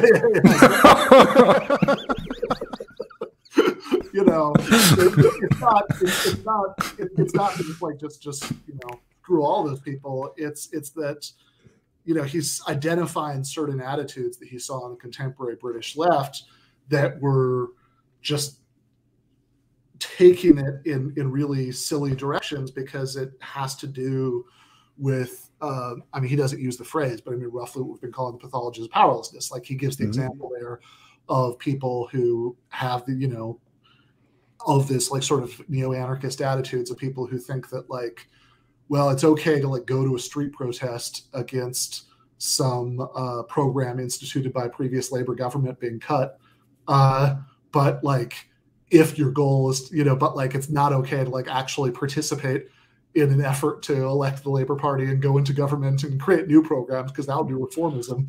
Like that's the sort of thing that's much more about striking this concept stance than just having an ideological view anarchism that I certainly have my criticisms of, but that's not the main point. Or similarly in the Tanky case, my point is certainly not that we have to like overcorrect in the other direction and have a and have the sort of cartoonish right-wing anti-communist view of what those societies were like. You can absolutely acknowledge that there are certainly national contexts in which the transition to the system was a very good thing. I have nothing but positive feelings for the Cuban or Vietnamese revolutions. I think I think are heroic efforts to overcome very bad conditions.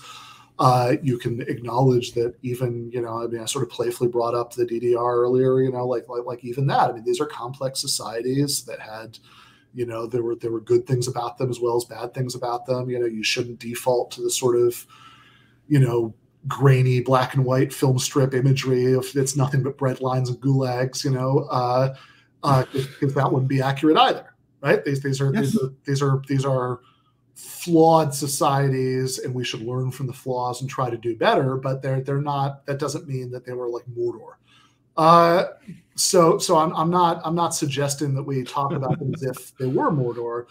But what I am suggesting is that you can acknowledge all that historical complexity and still say, as we try to convince as many ordinary people as possible to sort of come on board with the future socialist project, it's extremely counterproductive not to be very clear on the difference between what we're advocating and it's extremely flawed and ultimately failed experiments that happened before.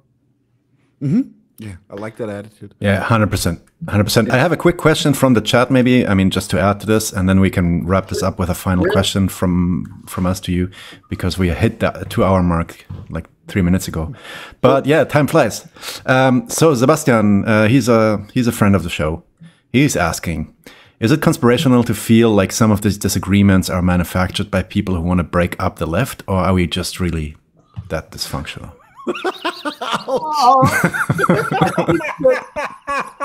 I'm sorry for laughing out loud, but this is painful. Yeah, I think mostly the second one.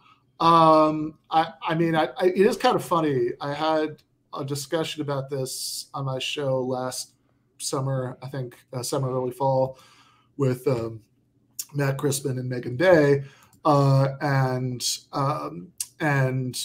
Megan pointed out, she said she was reading into something called COINTELPRO, which was the FBI's program that came Right. out in the 70s, the church committee hearings to spy on and disrupt, far left organizations, kind of in the Vietnam era and shortly afterward. And the kinds of things that they would do is, and I mean, it's really kind of remarkable how much effort, was put into this, right? Because oftentimes these were like very small communist organizations that are trying to infiltrate and disrupt. You almost wonder, if they really needed to bother. But they would do things like they would, their infiltrators in one little group would convince that group to make like one issue, like the new issue of their newsletter, entirely about some hysterical denunciation of a second group.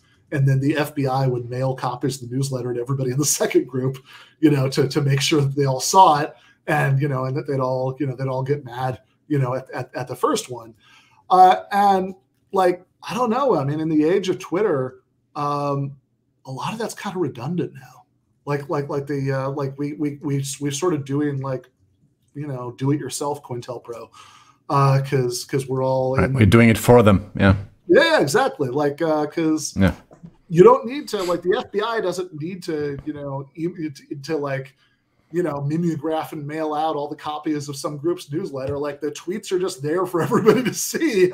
So I think that none of that's to say that I doubt for a moment, really, that there are, like, I'm sure that, like, if you go to like a DSA meeting in Brooklyn where there are, 100 people at the meeting or 200 people at the meeting, like, is at least one of them a cop? Yeah, probably. Right. Like, I don't know, but it would be extremely unsurprising if that turned out to be true. Like, there's a lot of historical antecedents for it. But I guess the big point I make about this is that, I think sometimes on the left we really, we really play up our enemies or the state or whoever as if they were all powerful. Like we talk about some incredibly complicated situation that happened in some country in the global South where there's a revolution and things went wrong and this and that, as if like the CIA, like by itself, had the power to bring about all of that stuff. And the good news is they really don't, right? Like they certainly do many terrible things, right? My point is not to let the CIA off the hook, but they really don't have the power to just unilaterally bring about like massive, social unrest in some country, for example. They might do what they can to contribute to it, but the soil has to be fertile to start with. And I think the same thing goes in the domestic COINTELPRO sorts of situations, that, there are always going to be undercover cops at everything. Always. I mean, that's just going to be a historical constant. But that doesn't mean by itself that you can't win. I mean, in the like the Bolshevik Party in the years leading up to the Russian Revolution, there were tons of cops at those meetings. The Tsar's secret police, the Okhrana. When they Victor Serge talks about this in his memoir, when they opened up the Okhrana files after the revolution, they found it's like, oh wow, there's like half of the St. Petersburg local and they still there was still a successful revolution in those circumstances. So I would say, like, certainly, I'm not telling anybody to be indifferent or unworried about it, but I think that oftentimes obsession with worrying about, infiltrators actually does the work of the infiltrators. And it's really, I think the question is the left going to conduct itself in a way that makes us extremely vulnerable to this sort of thing or not? All right. Last question, maybe. Ben, GTAA, give them an argument, and then canceling comedians as while the world burns. Like, imagine those were first parts, the first two parts of a trilogy. What would be the third book that you would be writing about this? Yeah, that is a really good question, because I have written a third book, but I'm not sure that it's exactly, in that. Yeah, right. There's certainly some overlap in some of what's covered, but it's also, I'm also doing something a little bit different with that. And it's like theories of surplus value. It's not volume 3, right? Yeah, exactly. So I think that what complicates the answer to that question a little bit is, and I alluded to this earlier, is that if I'd written Canceling Comedians a year later than I did, it probably would have been a very different book, both because the political moment that I wrote it in had, even though, I think 95% of what's in there is still relevant, but I think the political moment that I was trying to intervene in has really changed in a lot of ways. Like, even by the time it came out, it had really changed in a lot of ways. But also because I think if I were sitting down to write that book now, I probably would have written it with a much broader focus, because it seems to me that there's a sense in which, really, since the summer of 2020, like, the whole country is the vampire castle now. Like, it's not right. It's really changed in some pretty dramatic ways, because it seems to me that that there a lot of the phenomenon that I was kind of talking about the left's version of in the book is something that has played out on a much more massive scale in the last year or so. Like, if you think back to that massive wave of unrest following the murder of George Floyd, which really, like, just nothing like that on that scale, certainly in that many places, maybe ever. Certainly to find the closest analogies, you'd have to go back to, like, the Watts riots and 1968, stuff like that. And you think about that, and you have Minneapolis, actually a police station burned down, which sort of looks like footage from, like, a Arab Spring style revolution somewhere. You have just these gargantuan protests, everywhere, and everybody in the country is focused on this, and nothing happened. Like, at least nothing happened on the issues on which all of this was originally supposed to, what it was originally supposed to be about, like that, which was in the most immediate way, police violence, and in a larger way, a sort of deeply felt widespread sense, which is correct, that there's something very wrong and very unjust about American society. And the label that in the summer of 2020, almost everybody put on that sense that there's something very wrong and very unjust, the word that they put on that was racism, which is a very flexible word, right? It can mean a lot of things. It can, oftentimes what it means is just bad thoughts being in individuals' heads, that individual people, feeling racial prejudice. Sometimes what it means is, this is what activists sometimes call the P+P definition of structural racism, power plus prejudice, which is the idea that people in positions of power will be prejudiced and will act on that prejudice. And, that certainly happens.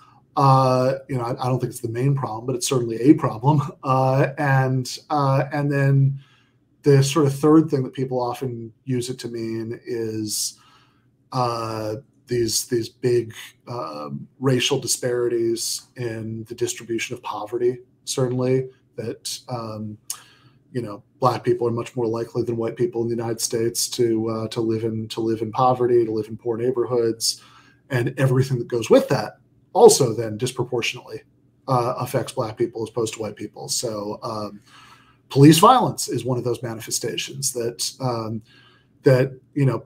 this kind of hyper militarized policing is primarily something that happens in poor neighborhoods, and Black people are more likely than white people to live in poor neighborhoods. They aren't the majority of people who live there, but they're much more likely to live there. And that is reflected in the police killing statistics, which makes, I think also racial prejudice by cops is part of what leads to those disparities, but I don't think it's the main part. I think the main part is the distribution of poverty. And oftentimes that's what people are talking about when they talk about racism, are these racial disparity statistics in everything, right? So in poverty and police violence and incarceration and healthcare and education, and income, all these things. And if you mean either of those second things, but especially the third one, nothing has changed since last summer. Not in the least little bit, or if so, maybe a little bit incidentally as a result of stimulus and COVID relief. But that's it, right? And certainly, if you think back to George Floyd, I mean, that's a laid off, unemployed worker who was killed for trying to pass a bad $20 bill to buy a couple of things at the store, and which is certainly emblematic of those larger economic injustices. And because I think the word that people put on this was racism, which makes the goal really unclear, right? So is the goal just to have nobody in positions of power, maybe, have any bad attitudes about race in their heads? Is the goal to fix all these disparities? If the goal is to fix all these disparities, as Adolph Reed and Walter Ben Michaels always point out, does that mean that what we would count as a just society is that the people living in grinding poverty, experiencing police violence, et cetera, were exactly proportionally distributed, that, exactly 10% would be Black, and exactly, let's still shoot them, but in a good distribution. That's yeah, exactly. That if we had exactly 10% of police murder victims, were Black, then that would be justice. Yeah. So utopia. But I think because of the confusion about that point, you had all of this energy about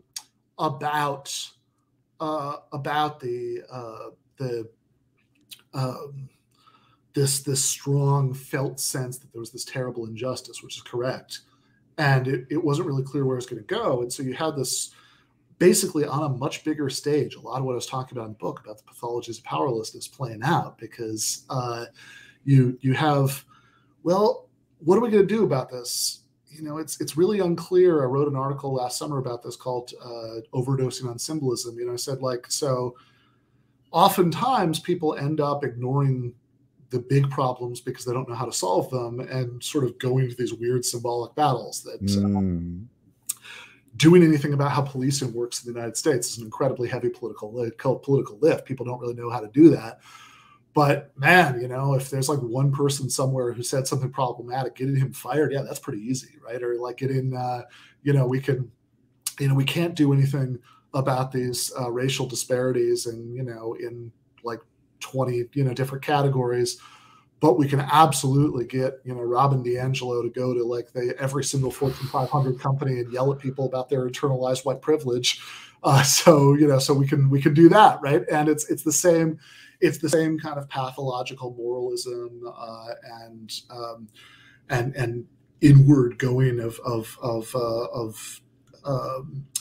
energy originally focused on more consequential forms of social injustice. So I don't know if I'm the ideal person to write that book, but I mean, I think if I were going to do something that would be completing the trilogy, it would probably be that. If I could also just very quickly address in the chat, leftwinger81 asks. Sure. Have you talked about AOC and her present vote?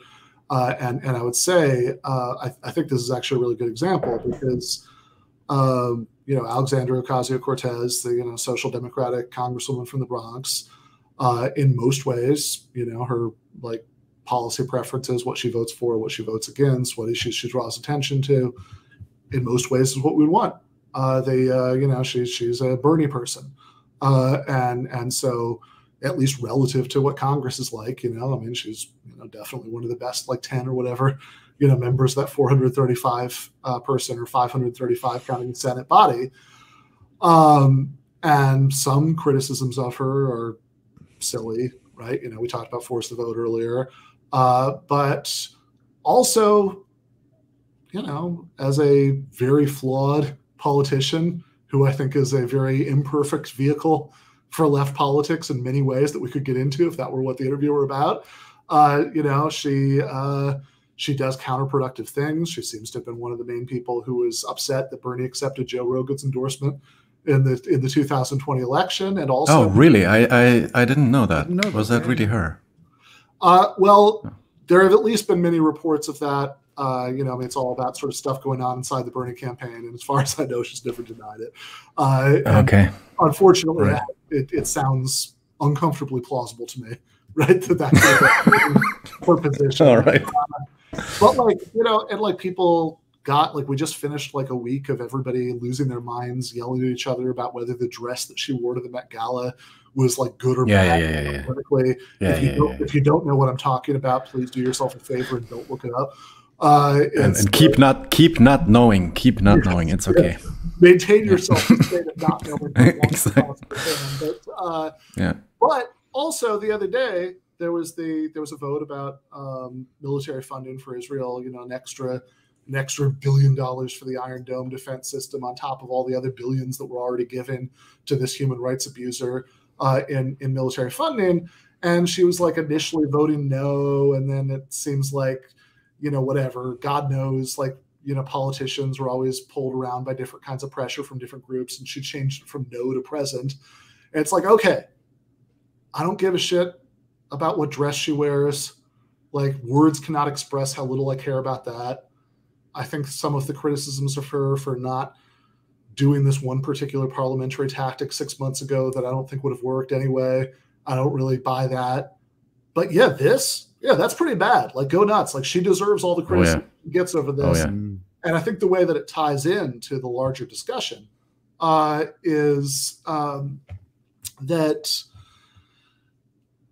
people are excessively focused, when they're talking about these left politicians, on this kind of overall moral evaluation. That it's I sort of think of it as it's almost like Adolf Reed, one of the times that Michael was interviewing him on TMBS, had this nice line, about how, he's he's at least culturally Catholic. He, I'm pretty sure Adolf Reed is an atheist, but he sent his son to a rated Catholic school just because it's sort of family tradition or whatever.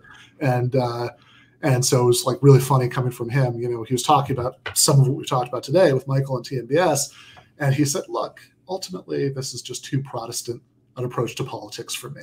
This is it seems to be all about trying to figure out who's going to heaven and who's going to hell. And, yeah, exactly. Yeah. And that's how I feel about this. It's so much of the online left, and I'm talking both about the people who love her and the people who hate her, seem to be engaged in this never-ending battle about whether AOC is going to heaven or hell. And I don't care, right? I mean, she's a politician. Politicians, right? Politicians. She should be a tool, basically. I mean, if we had a real healthy workers movement, she would be a tool. If she does some missteps, she gets 1 or 2 missteps, and then there's accountability. She gets cut off, or we cut ourselves off, and that's it.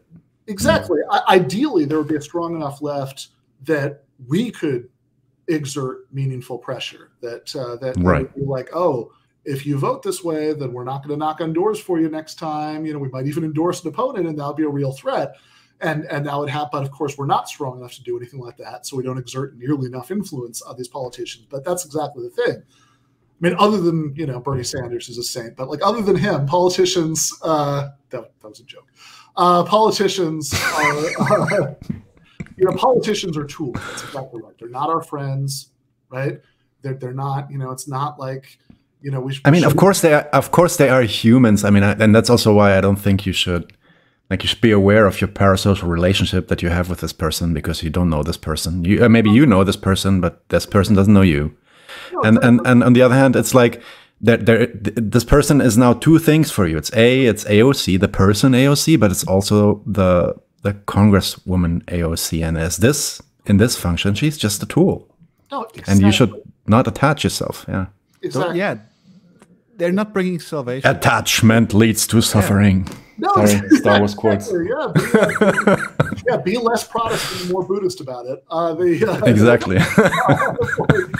The only Life hacks from Ben Burgis. Be more Buddhist about these kinds of things. the only people you can have parasocial relationships with are me and Bernie Sanders. Other than that, have a just it's like you don't know these people. They're not your friends. They're also not your whatever personal enemies. They are either tools of something positive that you can use, or they're impediments to that. In which case, you do that, or as is very often going to be the case, given the largely scattered and powerless nature of the contemporary left, they're going to be a messy combination of the two, and you should give them, you should support them when they're voting the right way, and you should criticize them when they're voting the bad way, and ultimately, you should, desire leads to suffering. You should disengage and try to be more zen about it. Would be my advice. I don't care what dress AOC wears. I don't care whether you or I or anybody else thinks that she's ultimately a good person who's destined for a heavenly reward, or a bad person who should suffer. All I care about is how she votes. Mm-hmm. Right. Thank you, Ben. Such a long time. It's like 2.5 hours now. I think we wrap this up now. I mean, I could keep going, yes. But yeah, let's give you a day back. I have to say this is definitely a high point for me, because if you asked me like 12 months ago whether I would be interviewing someone like you, like one of our role models, this has been absolute honor, and I am humbled by your appearance. And I love talking to you. And I would actually just point out, let's not let this end here. Maybe let's keep this conversation going some other time. I think we have so much to share with each other. Oh, there are a lot of topics that I wanted to go into. Like, I think the tankies thing we can do a whole episode on, because we got some tankies in our chat, so let's talk about that. And we do love them, like we love unruly children, but we also need to educate them a little bit. Yeah, exactly.